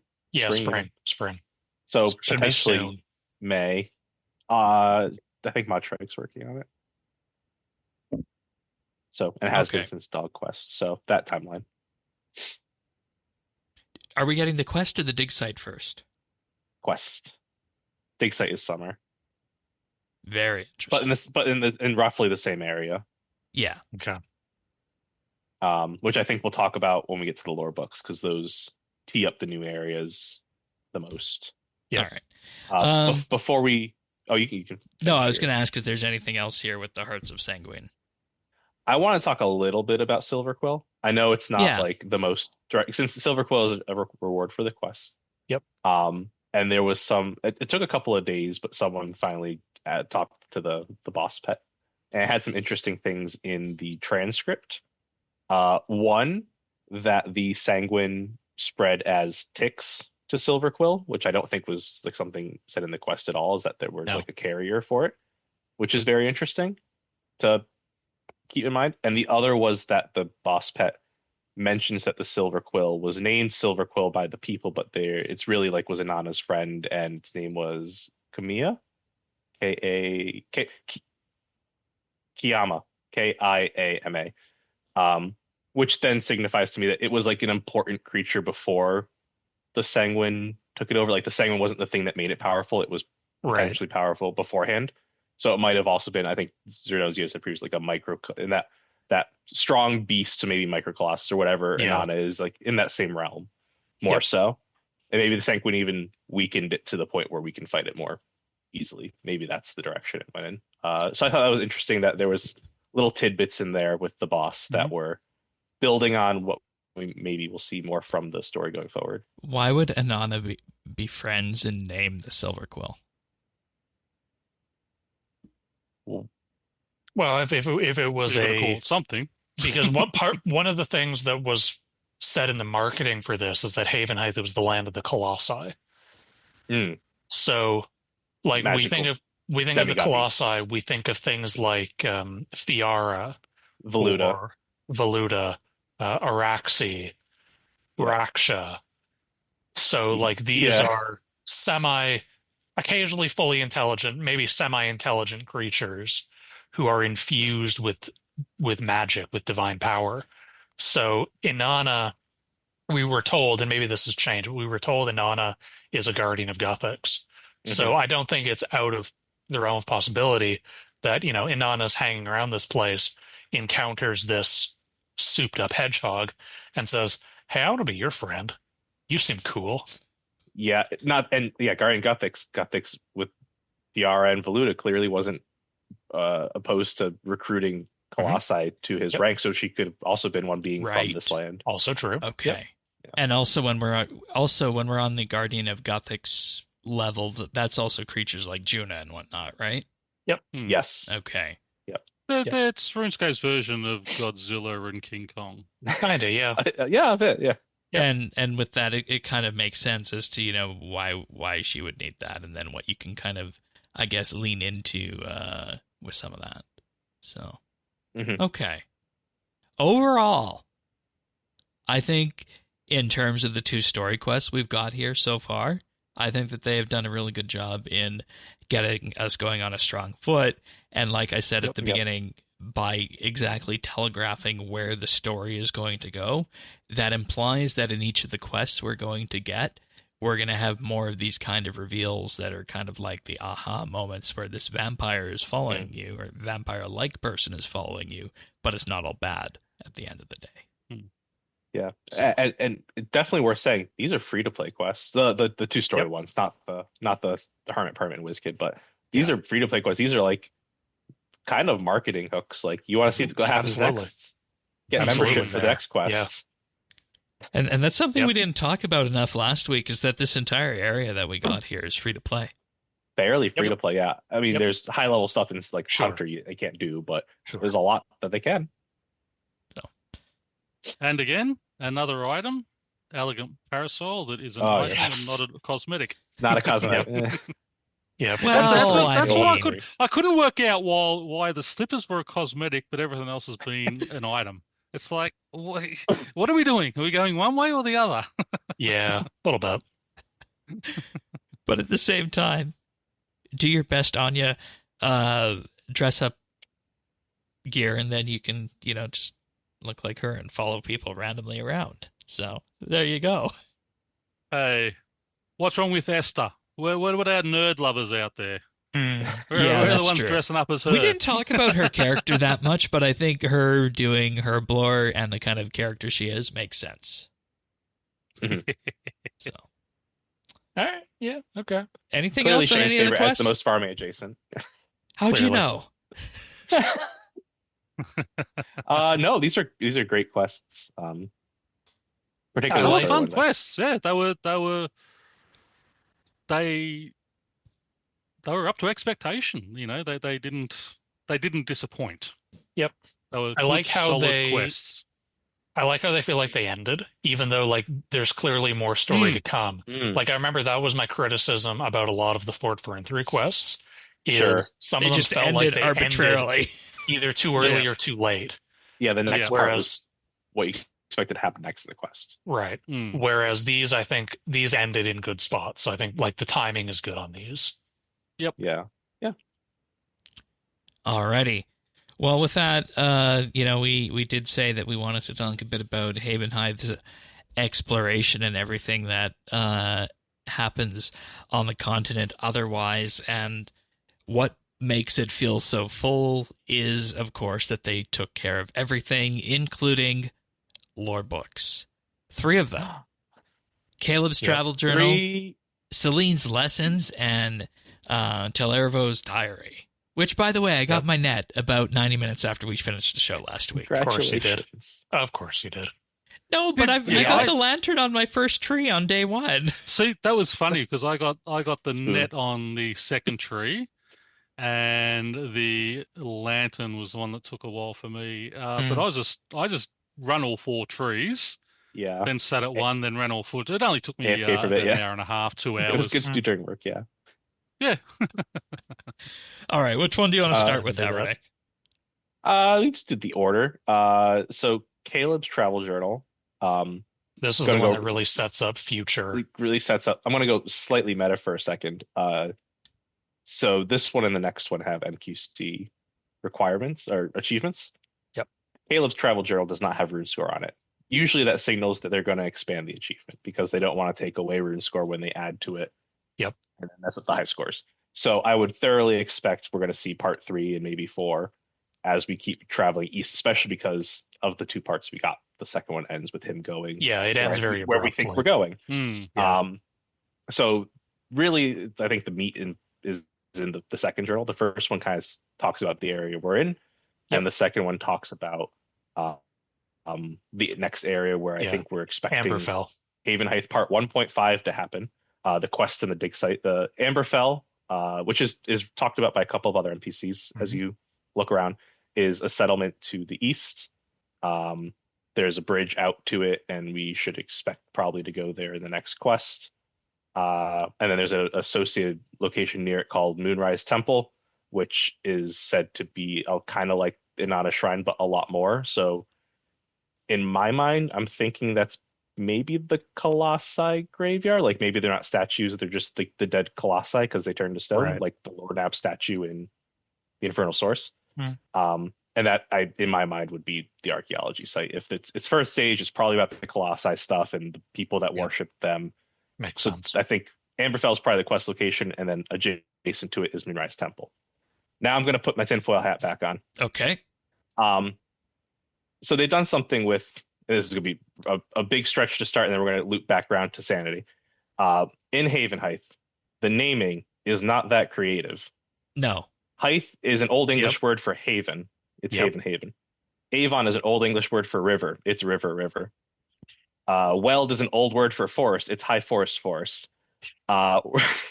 going to a place called Amberfell, and we're fighting against this red, dark entity. I'm going to go ahead out on a limb. If we're going to this new settlement, and they've said we're just doing a quest there, the only skilling we're doing is in the archaeology site outside the town. I'm going to bet this town has already fallen to the Sanguine, and that's probably the quest.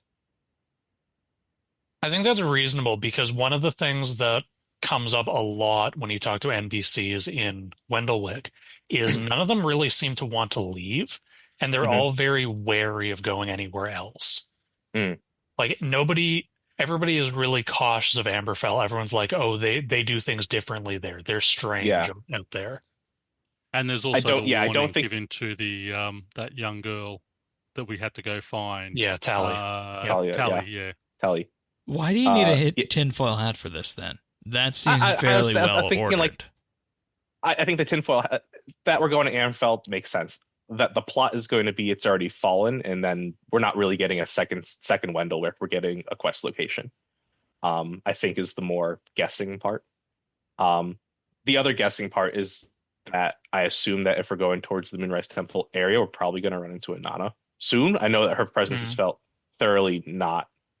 but not present so far, but I do think that. So she's still supposed to be on the land, or is she supposed to be gone? She's supposed to still be there, I think. Yeah, she's there. I don't think I've ever seen.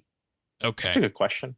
I mean, they do make a point that they haven't heard from her in a long time, and that's kind of what I was going for. Is why I was wondering if she was still there, already, or if she's more of just kind of like a figure in the distant past. Maybe. Well, spiritual route. We're presuming that she's not dead because we're presuming that she sent us the vision. Sent the vision. Yeah, that was supposed to be her voice acting the cutscene. Although, I mean, it's not outside the realm of possibility. That's a different character who's trying to trick us. What if it's the Sanguine? What if it's the Sanguine? What if it's Anya? Dun, dun, dun. The Sanguine was in the beer. And see, that's the thing. I think that's crazy. Creates the level of mystery that you get back to that Majorat level of mystique. Yeah.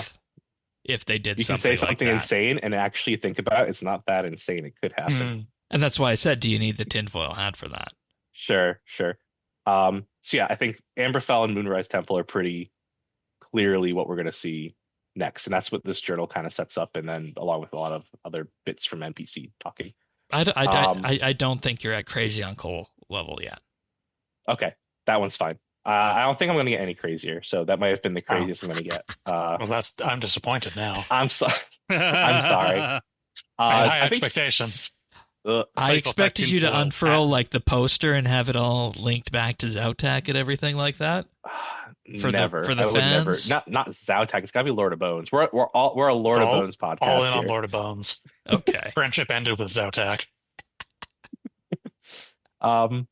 Celine's Promise is a really good lore book, which I think me and Perma were alluding to earlier. Kind of starts at the end of Fall of Hollowvale, where they describe how the people at the end of the middle of the Third Age, beginning. And this is the same Celine that does the necromancy prayers, right? We're assuming so. Yeah, we're assuming. It's very clearly nodded to. But yes, so it's just, and I did have a clan member that was like, I'm confused. Were there different vampires invading Hollowvale in the first stage? I thought these were first stage people. No, there are two sets of people. Yeah. There are the ones that worship the Colossi that we haven't really dealt with, but they had Haven Silver and they worship. And we'll probably going to see some stuff at Moonrise Temple. We don't know what happened to them. They also had to deal with I don't know if they're still going to call the city this, but it was called Shurk Ba at Runefest, which is the first stage city that the Vampyrium portal is located in. Yeah, that's all the first stage stuff. Yep. The people we talked to at Wendlewick are the descendants of these God Wars people who were fleeing the vampire invasion of Mauritania. Yeah, and that's what Celine is from, as well as the other. They were a Saradominus faction that picked up some Zamorakian and Gothixians, and then they made their little village, and they kind of, after some conflicts, put their differences aside, their religions, and kind of made like the tri symbol to say it was all represented. The idealist society, and more united under Inanna than their gods. Yeah, they kind of accidentally became Gothixians because Gothixianism is the one true religion. And I think when you look at it from that perspective, and in particular, the folks on the first age angle who communed with the Colossi and whatnot, I think that's probably the more interesting path for this to take. And then when we combine that to what we talked about in A Sanguine Heart, I think that's where the interesting storylines come in. All of course, and as it's colliding with these more modern people, as converging the older with that threat is becoming and Vampyrium and everything to that effect. Yeah. And then to your point about Celine, I think this journal does some really cool things. Like it alludes to Celine's husband or partner, who there's like a grave to. You can steal his marigolds from. The game chastises you. It's very funny. Like this book is tied into like all the little environmental world building they did, and then it's also heavily assumed that Celine is the same ghost in that is also non-denominational in her afterlife. Okay, that would make sense then. That would make sense. Yeah. When you look at I think in angle. She says she's a priestess of the Grey, which isn't totally like exactly like the Guardian of Inanna or whatever her final title was in Wendlewick that we knew, but it's pretty damn close. And JMods haven't said that we were wrong. And you know what the really interesting thing is about all this when you put it together? You're at the point here where you could weave together an entire new starting RuneScape mythology. You either start with, the original push towards Ritual of Mazrod and the things that lead to the Sixth Age, or you can start with this more grounded angle that starts in Wendlewick and then leads to, First Age, the Colossi, and the Sanguine Hearts to Vampyrium and whatnot. Because if you look at both of those together side by side, I'm starting to think what I said, where they're going to have similar arcs like that. I think that's definitely one of the things that's going to be standing out here. If they could make something that, okay. I was going to say, I really want to impress on the listeners. Read Celine's Lessons. It's a good book. It's one of the best they've done recently. She starts out as a Saradominist, and just through the journeys and getting there, and when she meets Inanna and things like that, and it really shows a progression through and how her faith changed and such, and like me, she calls Saradomin a coward for running away. 10 out of 10 would read she's one of my favorites, justifiably. Yep. Is good. Yeah. This It might be achievement that does have reason I rune like score. it There so will probably much. not be more, but And Yeah. I mean, we I can think bookmark this all book this and ended see well. how right And well, we were or are when we Yeah. get to the Yeah. the penultimate Yeah. question. This I think it'd be interesting. They could always at some point be like, we gotta find out more. We gotta talk to this Celine person. She's in some, and we're like, actually, I know her.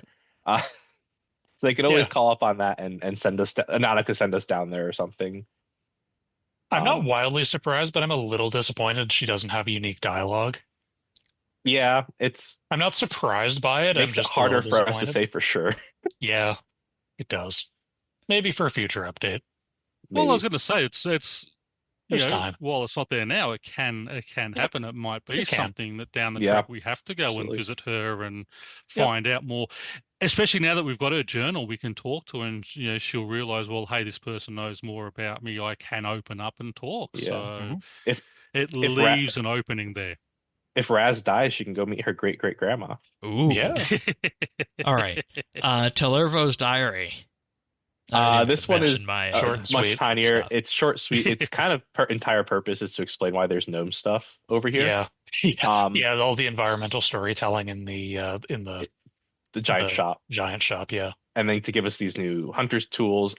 Yep. Funnily enough, it seems like this guy is the kid of the two people that run Big Chinchampa D&D. Based on his book, it says that they're both like enthusiasts of hunting the Big Chinchampa back over in Gnome Land. Hmm. So, similarly, we can't tell these people their kid died, but we never find a corpse. So we Yeah. don't know. Maybe he's not dead. We only He just found his doesn't have his clothes boots and hat. and his glider, and there's a big cauldron with stuff in. It's fine. Probably He's fine. him. He's okay. He went to a farm upstate. He's Not fine. to slightly tangent, but I was seeing two sides of the coin. One, more and more I've been seeing like kind of disappointment that the higher level hunter was for big Chinchampas and Kebits when we just did dinosaurs, like as like a power fantasy type thing. But on the other side, I saw a really cool theory where it's like, okay, why are there big Chinchampas and Kebits? Well, this is a place that made colossi. What if this is like the first Colossal stages Kebits. of them being colossuses? So So this could what be I- like the earliest stage where we're hunting like very, very pre-divine beasts. So what I'm hearing is a giant Kebbit boss fight. I think we're at Killing this. boss. I think at this point with that, I think that is kind of stretching a little bit for what. Oh, would that be. was the craziest thing I said. I think so. I mean, it could also just be like it's the land, where the giants are. The things are just big. That could also be, These are big. Yeah. but they are significant. They are not proportionally as big as Yeah. Chinchampas are to us as they are to giants. They True. are they are, I believe the term is absolute units. All right. I agree. do I agree like, that is the term. Where Tolervo, like obviously he stashes his net and lantern in the trees. We don't know what actually happened to him, but while his fate is unknown, there is a pair of green boots, a green hat, and a broken gnome glider Yeah. appear in Odd Sods, which is the store Yep. in the Giants area. Yeah, the general store there. Yeah. R.I.P. Yeah. Ground, It doesn't bode He was well. a tasty snack. yeah, that's right. Ground his bones to make their bread. Yeah. I mean, that's really what happened there in that case. Okay. So we're doing good here for It's fine. lore. It's okay. Lore books in that Lore's sense, Friday. then, in terms of everything that has come up so far with Havenhythe. The other stuff we wanted to talk about was kind of exploration based in terms of the idea of getting around the land. One of the things that we talked about last week with construction was the idea of rebuilding things on the surface world, and one of those is the canoe network. Yep. For Very small what it's canoe worth. network. Low-key, one of my Hopefully, favorite yeah. things we talked about last week was like I'm hoping there's an expansion to this. this is an achievement without rune score. Hmm. So I think Oh, it's true, probably yeah. it's probably Yeah. pretty confident we can say we're probably going to keep sailing up. I river. don't actually look Up at those the water rune fills. score things, so that's very This Yeah, was that's there were only interesting. two. It was Sneaky. this one and the Caleb's journal. So yeah. these are the ones I expect to expand. All right. And Sneaky good, metagaming. good because it's that, or we need more lodestones. And we know how people Yeah, feel about well, lodestones. You know we love Yeah. lodestones. I mean, while the lodestones are great to get around, I love that thing of, okay, we've got to go to the canoe and do that, or we've got to, Yeah. you know, there's got to be different I travel ways I love rather than it. just lodestones. We're still like missing like one minus wars portal away from that being like actualized. Yeah. Because right now the best way to get to Hollow Hill is Ivar's portal. Yeah. Yeah. Let's also talk about the return of the mini quest effectively with this.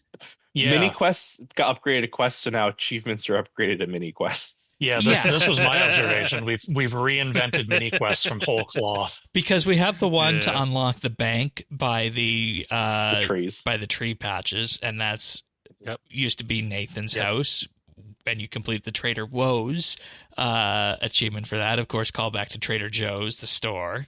Yep. We have Dahlia's loot and the loot of love to unlock the actual tree paths themselves.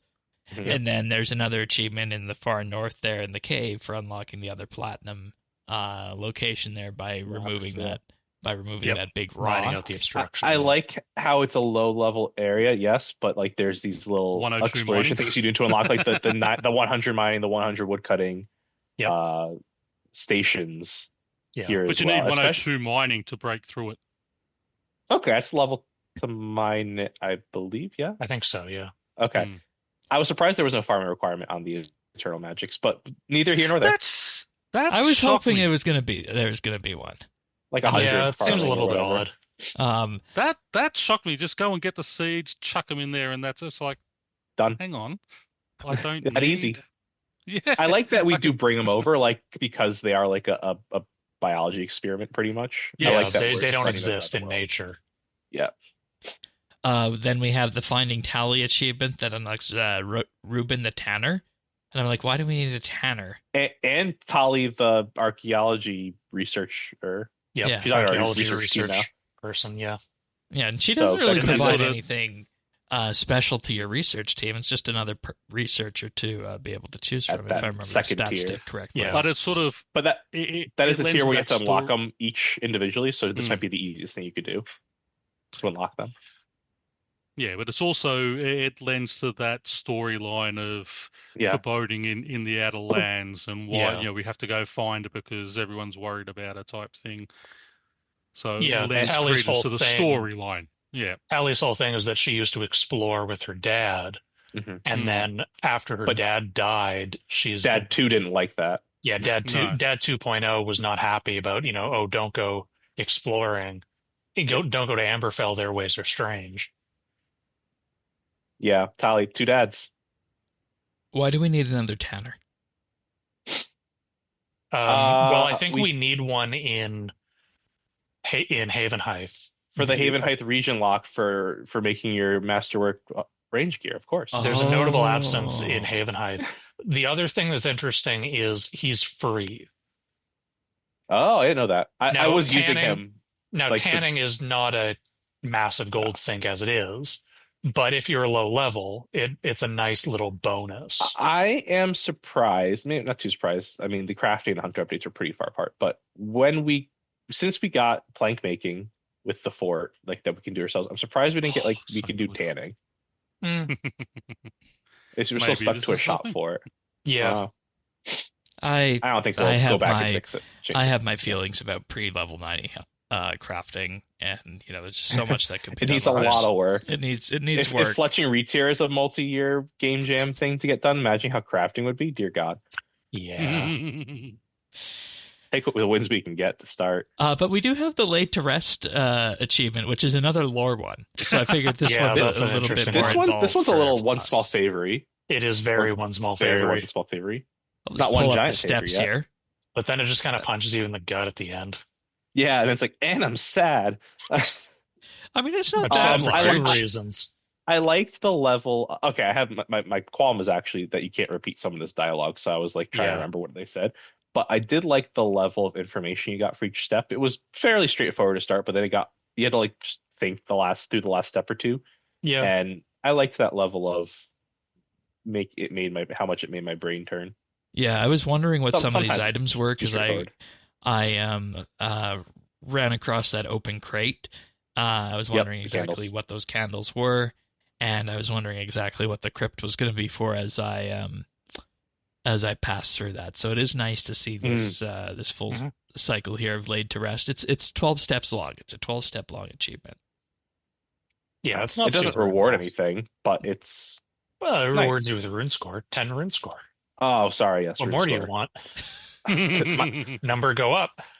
number go up. How dare I?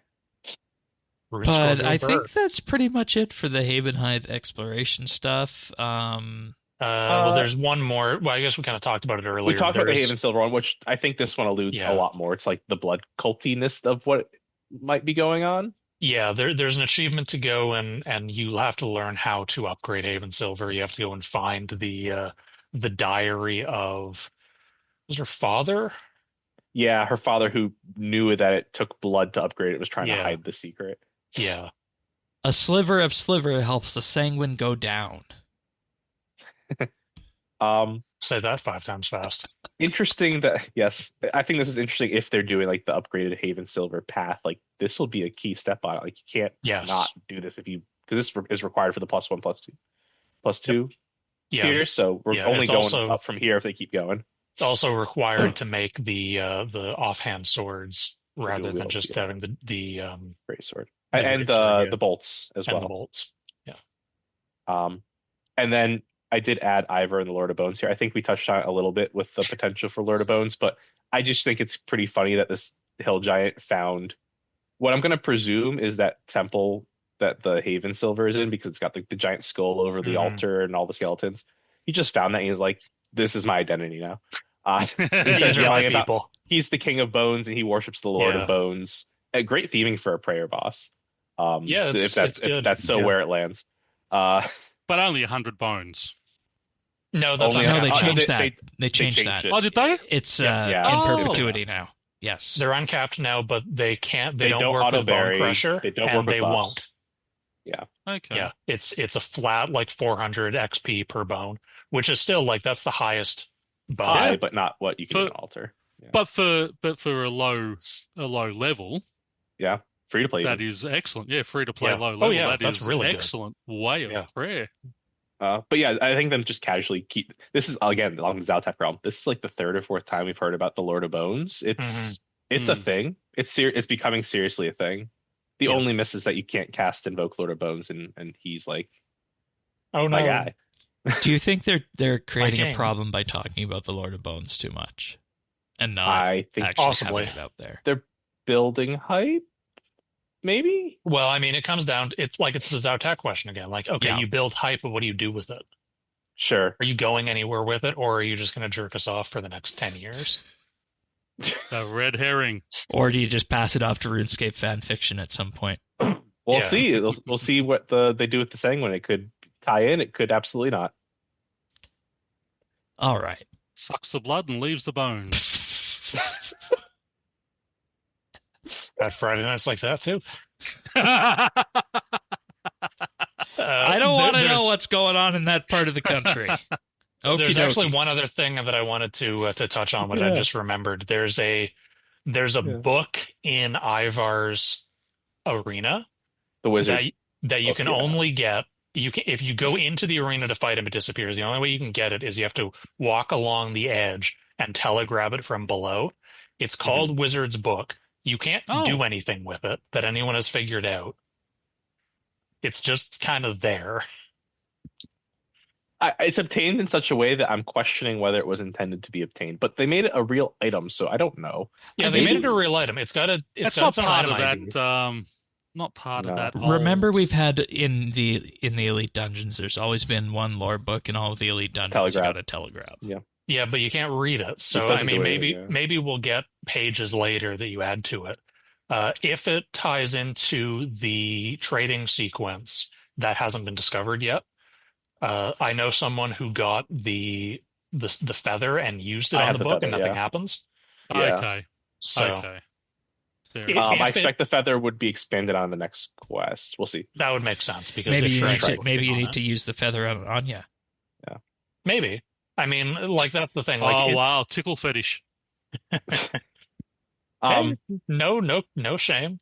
not to yes and on top of your yes ands or don'ts, but you do remind me there is like a little sub story going on where like someone visited Havenhythe and gave that kid some runes, and then Yeah. ended up at like this Ivar arena and died. Now he throws the skull of this human wizard he killed as an attack at this point. Yeah. I don't know if they're going anywhere with that or if that's like the whole story. It's like Yeah, it's just this very minor guy I story. think showed that up makes and sense he to got be a whole story. murdered by the. I think so too. It's like this. That's his fate. He wandered into Hollow Hill and got ganked.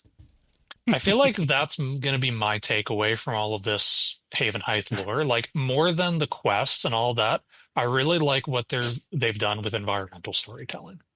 Yeah. Yeah. I It makes it feel complete. I More think so that's than what made it. Anachronia has ever been. It makes it feel Sure. lived in. I think it's what's really sold people on it, especially those that didn't have a lot to do. Yeah, it's all the after little, exhausting the one all the little outside. random stuff that you can just kind of find. Right, And because it's not really drawn attention to, but it's just there and it's cool. like if you have 110 Hunter already, 120 all, what did you get out of this update has been one of the more cynical Quests things that and I've achievements. seen.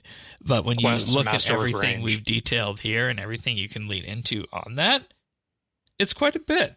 It's quite a bit. There is some stuff there. It's Exactly. not for everyone. It's not for every player type. No. But if you like that kind of stuff, there is stuff here for you.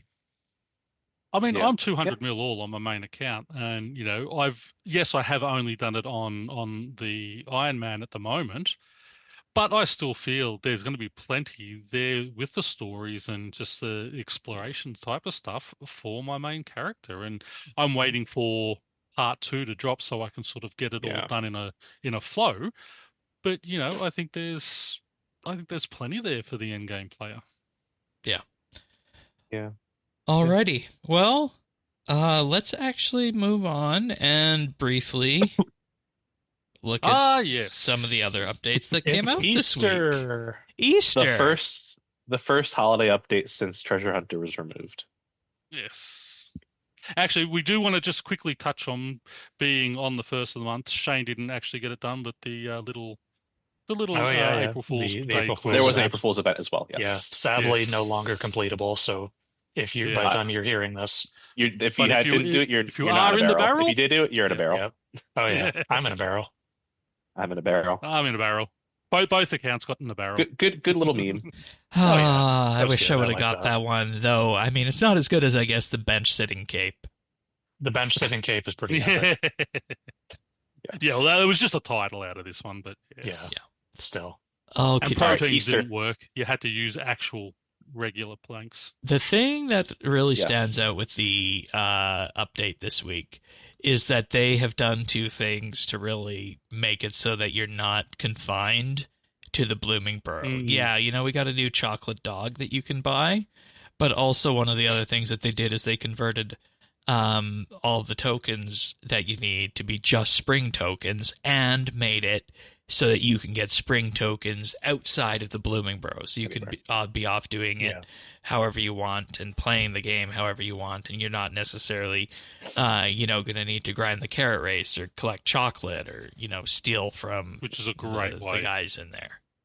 So that's There's very another thing important. that they did too, which is they reduced the prices of everything in the shop. Yes. So last year, the new stuff that they added cost 24,000 spring tokens, and the shop as a whole, like if you had nothing, if you were starting just from a blank slate, everything in the shop would cost you about 84,000. As of this update, the entire shop from nothing is 54,000 tokens. So they've reduced it by like 20%, something like that. And then there's only one new thing, and that only costs 3,000 tokens, which is what you get from doing the new quest. So it's Corporate really espionage and the new thieving corporate activity on the espionage. Purely Yeah. catch up at this point. Yeah. Yeah, it's really just like you're caught up on stuff to buy. It's if you want to grind, it's only to grind for the repeatable stuff. Purely old Really. stuff, not Yeah. new stuff.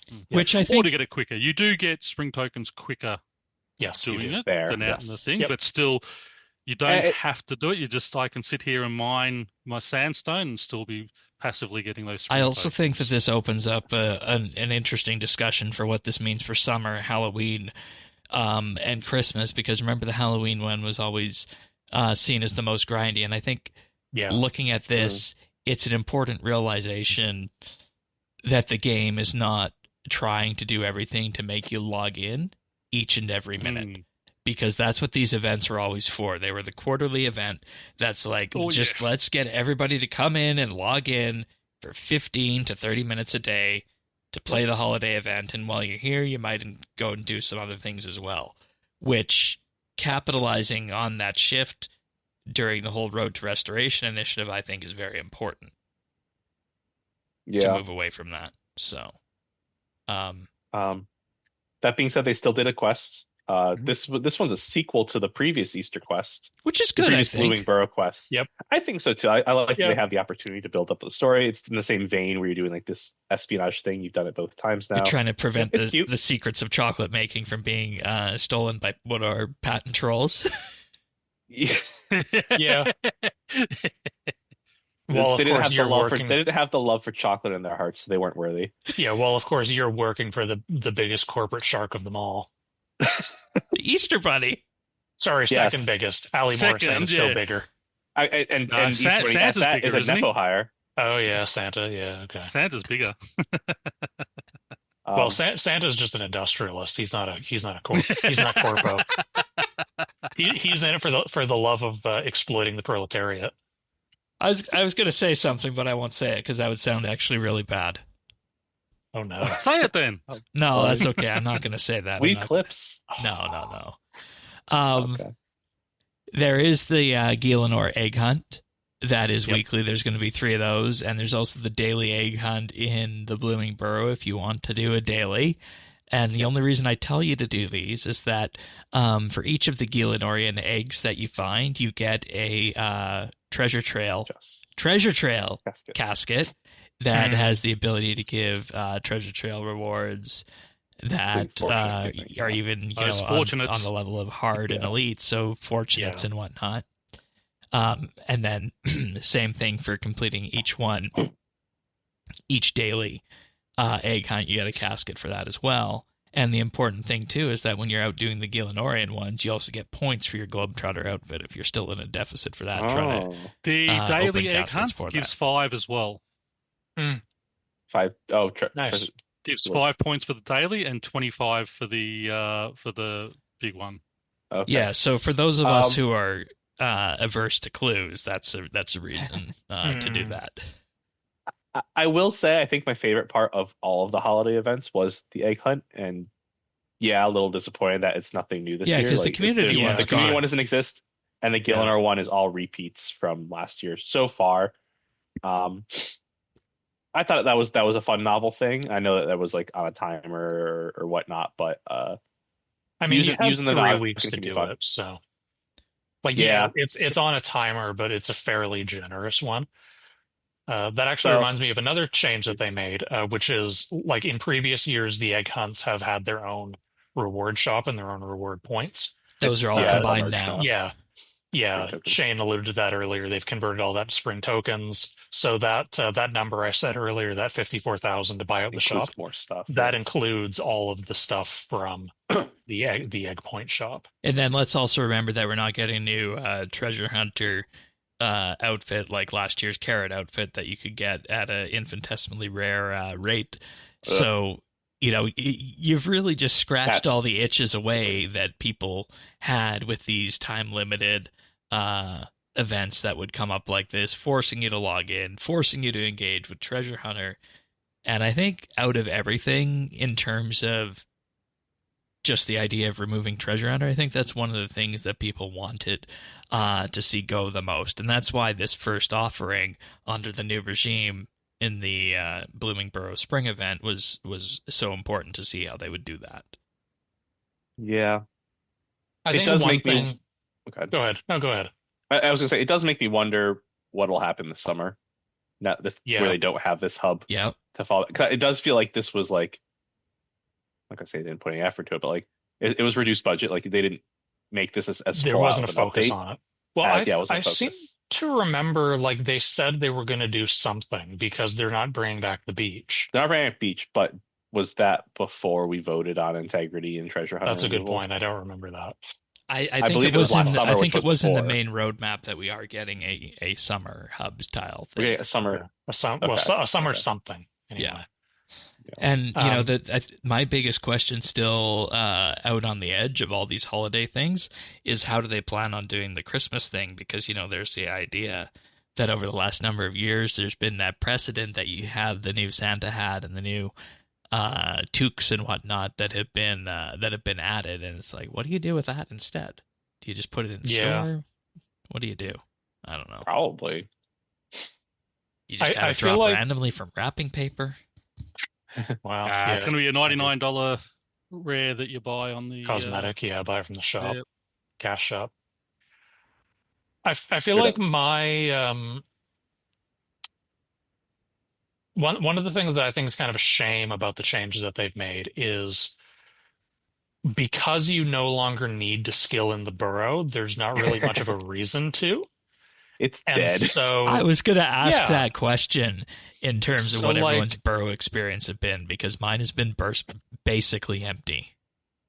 So, like, one of the things that gets thrown around a lot, and like Mod Anvil has talked about this a lot on Reddit that I've seen, and probably other places that I haven't seen, is wanting to force people back to interact together, like wanting to get to see more players while you're out and about. And for better or for worse, the holiday hubs were really good at doing that, and they weren't level banded the way like Prif is, for instance. You just get people at all levels crammed together, and you can like talk to people. And that's not always a good thing. We all know what World 84 is like. But you get that interaction in a way that, now if you don't have to be there, you're not anymore. And that's kind of a shame. You do bring up the double-edged sword, because I think they talk about this both ways. There's the one way of they want to make a place where everyone goes and it sees each other. But there's the flip side of that is everyone goes to one place. You never see anyone else around, out and about the world. Right. That's kind of like the fort problem where they send everyone to the fort and everyone goes elsewhere. Or it's going to be like the POH problem. That's even worse. It's in an instance. Yeah. Yep. So instances is the worst version of that. But like the hubs, yes, you see a lot of people, but you don't see them everywhere else. But the world is so big, I think there's very low odds you see other people generally. There's only a couple hundred people in the world, and unless it's the new content like Havenhythe, what are really the odds? So like these hubs do a lot for that. Right. And see, that's the thing. It's like at what point do you realize that you might not need these hubs anymore? And you could just have, a series of holiday quests that come around once a year at the various times, and you have the ability to do those quests. Look, Shane, I can't have them restart the holiday quest series. Yeah, we had Drainer Manor for 4 years, and then we made another one. And I can't have them do a third one. But then we'd be getting rid of these quests forever. Then I guess. No, well, they're pretty intrinsically tied to the burrow. They are tied to their hub, and the Christmas one and the Halloween one, I guess. So you kind of got to keep them, I guess. I guess never add to them again, but always return them. But they just feel really eerily empty. Yeah, they do. They're built to hold people that are there a lot, and they're really nice environments too. Like they're nice places. Great environments, but something like the GIMP account, it's no point him doing it because he gets no XP down there. Yeah. So while they're nice environments and such, just add something extra to the shop each year. People can go there. People who want to get a bit of free XP will do it. I think they may have to look at perhaps increasing the XP that you get up to a certain amount. Perhaps say for your first hour you'll get double the XP it normally gives, and then it drops away. That ties into the third edge of the sword Avernick mentioned, which is the daily again. Yeah, right. Exactly. That's the problem. If you draw people to a location. Now you've made that location so powerful. Exactly. Is that going to cause issues? And this goes to by having. I'll just say, it just goes to a feeling that it's got to be the latency. It just goes to a feeling that it just doesn't feel right. Go, Pert. Yeah, I was going to say, and that's why I think having the better drops for spring tokens works well. So people who want to get the shop done, they'll sit there and do it and get their shop done, and then it's done. And we're in an age that I don't think a lot of interaction between players is something that people necessarily look for these days. Yeah, they've got their clans if they want to interact. They've got their friends lists. I mean, as you said, World 84 is a prime example of what happens when you get that type of thing. When I was going to World 84, I turn off local chat. Yeah, I do Unless too. I wanted to have a good laugh, because sometimes there was some great topics going on down there, and people are going on, and then I just throw something in that I don't believe in, but just because it's starting to slow down and people go, and just to get people going again, it was a great place to troll. But I mean, as a general rule, it's like, I don't want to be into this crap, so I'll just turn it off. I don't necessarily disagree with you, but I think because I do see the sentiment come up in the community where they want to see more people, and that's part of the whole thing of being an MMO, right? It was if I just wanted to play a fantasy RPG on my own, I would pull up The Witcher or whatever, and I'd have a blast, or Skyrim, or whatever. But part of an MMO is that there are other people, and so I don't necessarily disagree, because I'm a loner and I want to curl up into my little hoodie and don't speak to me. But I see this sentiment crop up in the community sometimes, where it's like, I want to see other people. Well, okay, you want to see other people. Averdic makes a good point that the world is so large and the population per world is so small. Even if we take out all the hubs, how likely are you to see people in the world? The hubs are a great way to force people into these social interactions. Yes. And to do it non-competitively, because that's the other problem with doing that. That's the problem that you used to have in the Sophanum dungeon, for instance. We've thoroughly outgrown that desire to have anything competitive. Yeah. Right. That's the Shane was talking last week about the Sanguine Crawlers. He couldn't do the Sanguine Crawlers because it was always full of people with cannons. Yeah. So non-competitive social interaction is a really good way to do socialization in an MMO. Hubs are a good way to facilitate that. So if that's something that you value, it just seems unfortunate to me that we're taking that away. But again, I mean, you've got the fort. I'm up here at Miniquests at the moment, mineral mining, and there's 2 other players in here. I've been here for 2.5 hours. Not a word's been said between the 3 of us. Yeah. But that's fine. I can see other players there and know other people playing. You sort of have those training. So you've got your fort, you've got Miniquests, you've got Prifddinas at the higher levels. What if it's just a perception issue? What if it's just a perception some things issue? are okay. Grand Exchange is fine. Gemstone Crab is fine, but Fort is a problem.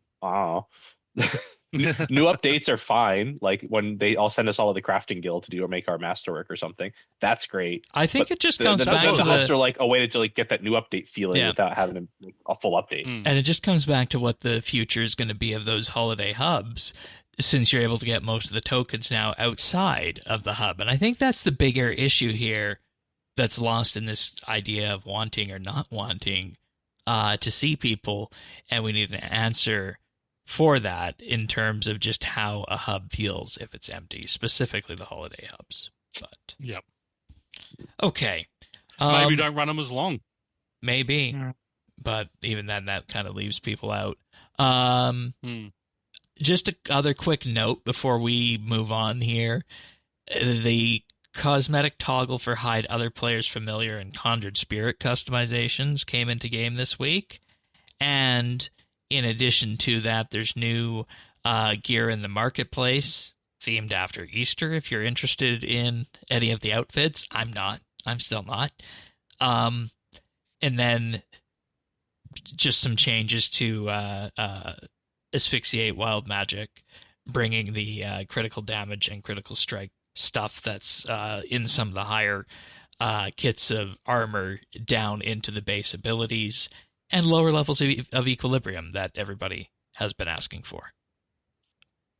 So I just wanted to mention those being there as well this week. And I'm still on my quest to become a mage. I am waiting for more money to buy my essences and waiting for 9 more pearls, which after the show I will go and check the Arc Havenhythe to see if I need to actually get those from the port. Yeah. All right. We got a month ahead for April, and the Aura update's coming this month, and a progress check-in on the Avatar rework. But also here, there was a sit-down between Mod Anvil and Mod Ryan, and in that sit-down, I just want to pull on a few threads from there. Mm-hmm. They saw a 10% daily user session increase in January after removing Treasure Hunter. Thoughts? Am I cynical, or does that seem low? That's well, considering especially like the scale of the marketing. That it's a number at all is maybe the less cynical way of looking at it, because it's not like they released content to play. That number is purely sentiment. Yeah, that's true. If there's content, I expect numbers to go up. Yeah, that's true. Glass half full, glass half empty. I mean, I know. Yeah, the when you hear, oh, they're taking out this monetization stream, you're like, oh boy, they better make up 50% more players or whatever the number is that the whales. Yeah, that was my other supporting. question. That's my other question. Like, okay, 10% increase in daily active user session. Well, I think he only said active sessions. Yeah. I assume that means daily active users. So, okay, 10% increase in sessions. What does that correlate into revenue? Does that correlate into new subscribers? Were they existing subscribers that weren't logging in as much? Right, exactly. Or were they old school players who have come back? Yeah, sure. That's the other one. Yeah. Another thing already paying anyway. To question on this is that, is this going to be something that is sustained month by month and over the year? Because if that's the case, that starts to compound rather quickly. And was it a blip? Like, did it go back down? Or is it going to be flash in the compensate? Pan? Yeah. But I mean, it's an interesting mark, and I think we'll see as the year progresses. We'll keep an eye on that player count number and just see exactly what happens to that average as we progress through that. And to this point, it hasn't increased yet, but we'll watch. Yeah, I still say, I mean, the big test is going to be December, January next year when everyone's Premier Club runs out. We'll see what happens then. Because as I said, I can't afford 2 accounts at that time at the price that they're charging.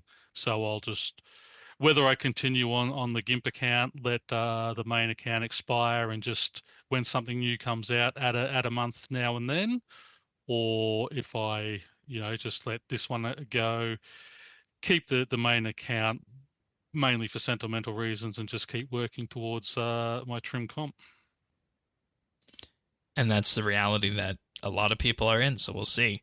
The other thing is that he mentioned dailies in particular, and this kind of harkens back to what we talked about when the daily removal happened. They effectively wanted to keep these in as a method of encouraging people to do something.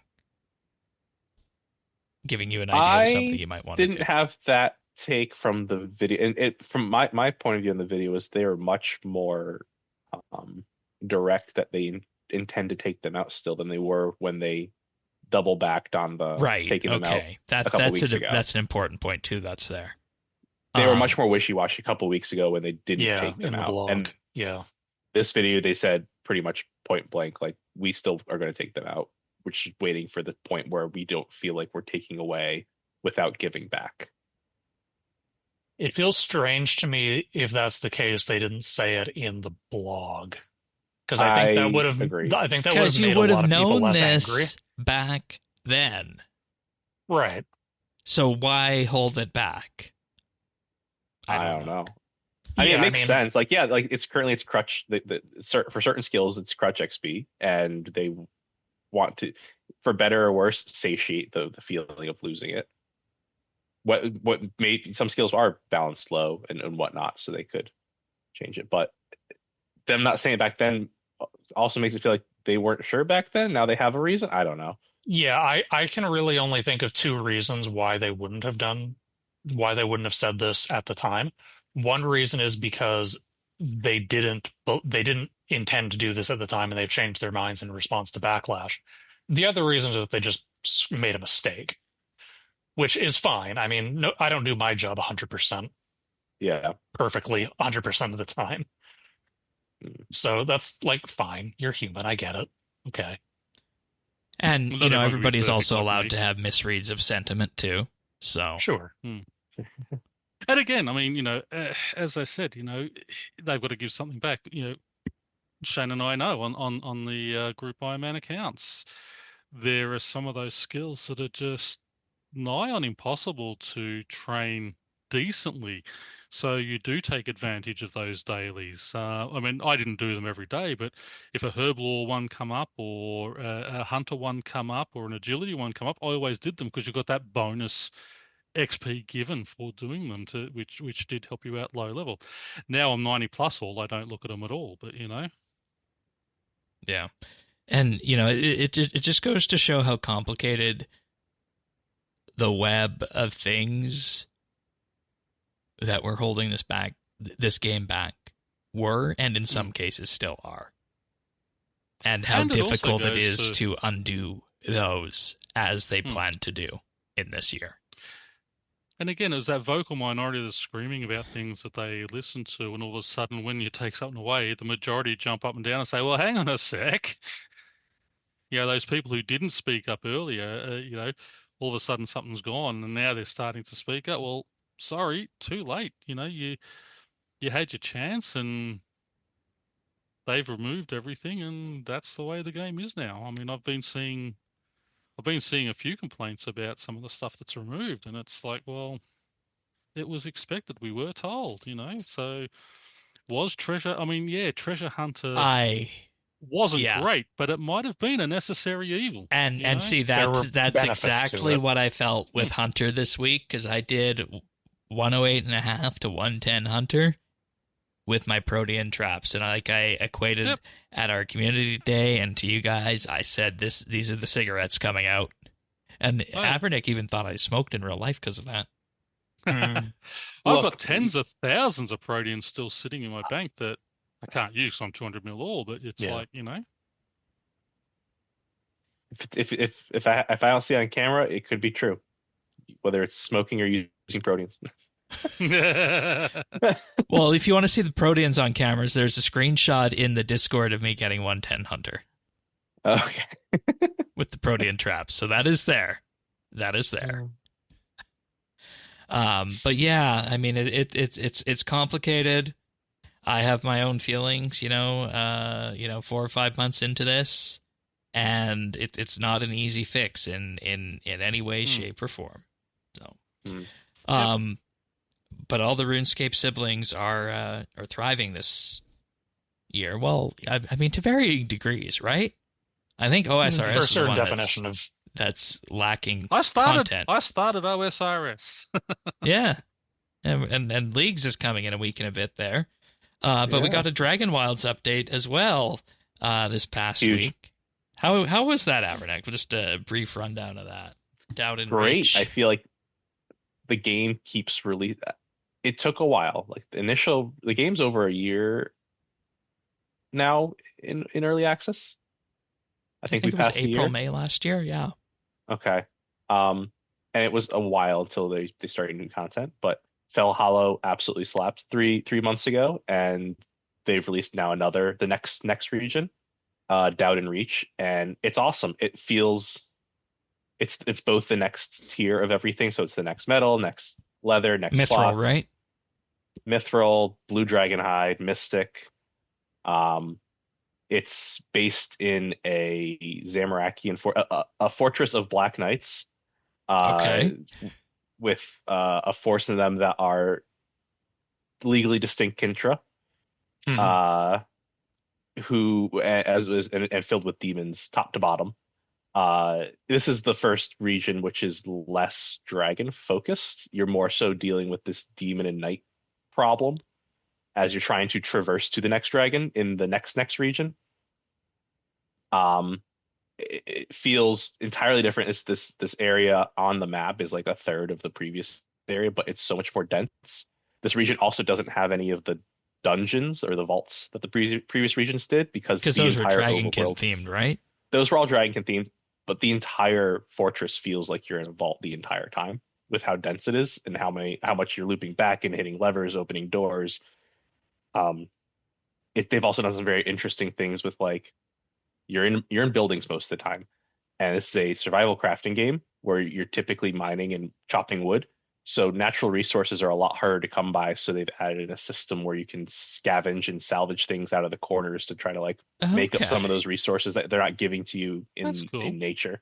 That being said, there are maple trees around. Can you put tools and stations down inside the buildings if need be? Less so.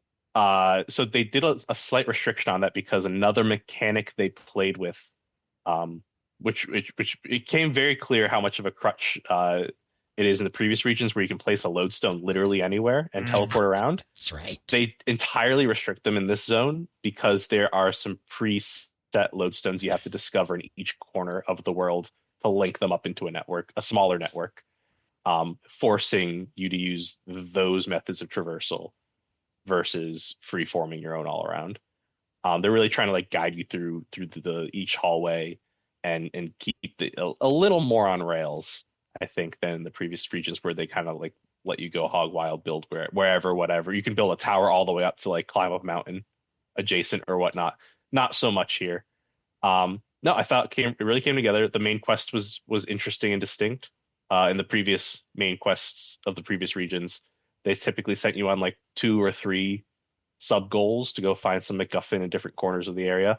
This one they gave you 13 to find, and each one was like its own little mini task or quest to try to like trade a goblin his favorite food to get one of the pieces, or solve a puzzle with all these books in a library to get another piece. You know, that's one of the things. It was very dense, very dense. That's one of the things I was worried about when the game first started, because they definitely hit the right note of it being RuneScape feel, right?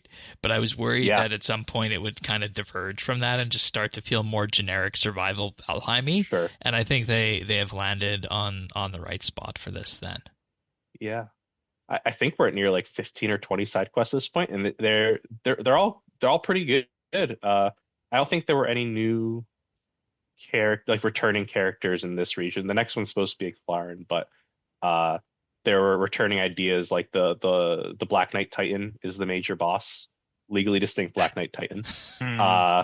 He's a big. But they would have given him an giant update from the old classic variant, right? He's got the big spiky hair like in the old version, but he does look new and distinct, and he's got his own backstory and lore of when he was like in some noble house on the mainland, and then took his legally distinct Black Knights to go adventuring.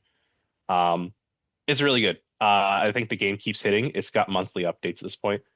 One thing that's slightly missing from this update, which I think was maybe part one on the better side, is that they promise a new skill with each major expansion, right? But they did delay fishing off of this update to the next one, which will be next month, right? And that's the big one, right? The big update. Or is that this was the big update. It's gonna be a minor update with fishing. I think that's kind of okay because the skills haven't entirely depended on the new area. They've been trying to integrate them back from the start every time. So farming went back to the start, fishing will go back to the start. They're going to do prayer and agility next. So I think that being able to explore the area on its own update is pretty good. And then we also got skill caves with this update. Yes, you can trade to level 99 now.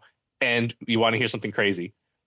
After they released the update, people complained it was too easy to get to level 99, so they added more. They made the grind longer from 92 to 99. God, of course they did. Like hotfix day of the first day it was out. Oh, that's typical. I think I logged in. I was already at level like 92 attack. So and that was just from playing the first 2 regions.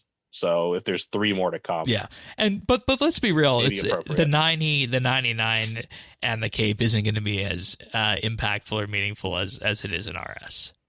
skills don't matter as much in this game. Much more it Yeah. matters is the resources and the gathering, Yep. which is focusing on that Which is survival what the crafting game part is. of the game. Sure. Yes, I think it's a good way. It's distinct from RuneScape, where in RuneScape skills basically are all that matter. Here, skills are more of a nod to RuneScape MMO in Dragonwilds, whereas you're trying to you have to grind for a long time to get some of these best armor pieces or weapons or whatnot. Well, So yeah, definitely it sounds like we're going to need to do a a good lore game. check-in at some point for Dragonwilds then. Oh, it's. I was surprised with this one how much they just outright explain the plot of Twilight of the Gods. Well, you ask who Zemrak is, and one of the top 3 things the wise old man says is he was here, but some adventurers kicked him out in the wilderness and reestablished edicts. It's so thoroughly post RuneScape 3. It's not even trying to hide it at this point and be coy. It's kind of the fabric of the game. Well, that's good to know that that's been established. Yeah. All right. Let us know if you guys want Dragonwilds lore, and we'll book another one of those episodes in with the full Dragonwilds panel for Deep that. dive. But with that, we do have a few achievements this week as well. Going through these, we have Rhino with 120 fishing on March 30th, Iron VSS with 99 agility on the 28th, and Dane Karai got 99 constitution, defense, and attack on the 27th. Then we have Juan Peru with the agility pet, Dojo Mojo, at 108 million XP. So that's a little bit beyond... That's a little bit beyond 200. That's past 120. Or beyond, I was going to say beyond 200 mil, but beyond 120 there. No, not beyond. 108 is not beyond 200. That's not how numbers work. I'm managing the best I can here. It's the pain, Shane. Just blame the pain. That's exactly it. That's exactly it. It is amazing how it fogs your head, isn't it? Yes. Oh my. Okay. Well, like we said, it was April Fool's. So one of the April Fool's Day jokes that is still up and running as of this point on the show is the retro weather channel. For people who remember that, we used to have those on the TV back in the day. Yep. What this is weather.com/retro, and it will put up a old style Weather Network broadcast of exactly what the weather is at your present location. And it will go through the nearby cities and do it on what is effectively a predetermined loop. Because, hey, in this day and age, we just all grab the phone and pull up the weather app, and we get to see exactly what's going on and when. And lo and behold, here, a lot of people, might not remember this, but the Weather Channel on the actual TV used to be a mainstay in a lot of places with the backing sounds that it has associated with it. You can enable that. I'm not going to enable that right now, but it's all right there if you want that, and you can just let it sit and it'll run on loop. You can choose between the imperial measurements and the metric measurements for the temperatures and distances and everything. To that effect, it also, as you can see here, gives the forecast in a text-based version as well. And this is in that category of April Fool's Day type things where they're things that we see in passing, but at the same time, it's like that'd be nice if there was actually a reason to have this again back in the day, or just a reason to have these general sorts of things like that. So. Yeah, it's one of those things where you look at it and it's like, man, I missed stuff like this. I miss this low-tech analog kind of thing. As you go into Google and Google your 10-day forecast, with it tells you immediately what it is. And yeah. I mean, I think there's value to slowing down sometimes, Mm. Yeah. I mean, even the way it looks like it's coming across a broadcast analog TV here on the screen. Yeah, it's got the scan lines, and it's a little bit fuzzy. So that's the pick of the week, weather.com/retro. There were other things that did come up this week as well that I could have pulled in, and let's just say we're making a pick of the week list for picks that are timely but relevant for that. But that's the pick of the week. So I think that pretty much does us in here. I don't think we have anything else to talk about on the show. Anybody have anything else before we go? Nope. No? The tank is empty. All right. Well, We done. if you guys want to be here for next week's episode of Update, update.show/subscribe. We're on all the major podcast listening services out there, Apple Podcasts, Pocket Casts, Spotify, and more. And, of course, YouTube as well, youtube.com/RSBANDB. Do give us a like and subscribe there. Greatly helps the channel out in terms of discovery. Comments do, too. Just tell us what you think about the episodes and all that. It's greatly appreciated. But as we are an audio-first podcast, we always go to those big podcast listening services of Apple and Spotify in particular. But Havenhythe, good having you here to do Quest and Lore. Always fun to talk. Thank you. Yes, can't wait for the next one. Pern, everyone's second favorite Australian. Thanks for having me once again. And, of course, Zerdones, everyone's favorite clan quester. Part Always of the Quest happy to and be Lore here. team. And with that being said, we'll see you guys next week for another episode of RSBANDB Update. See you then, everyone. Take care. Yep. Happy escape and all.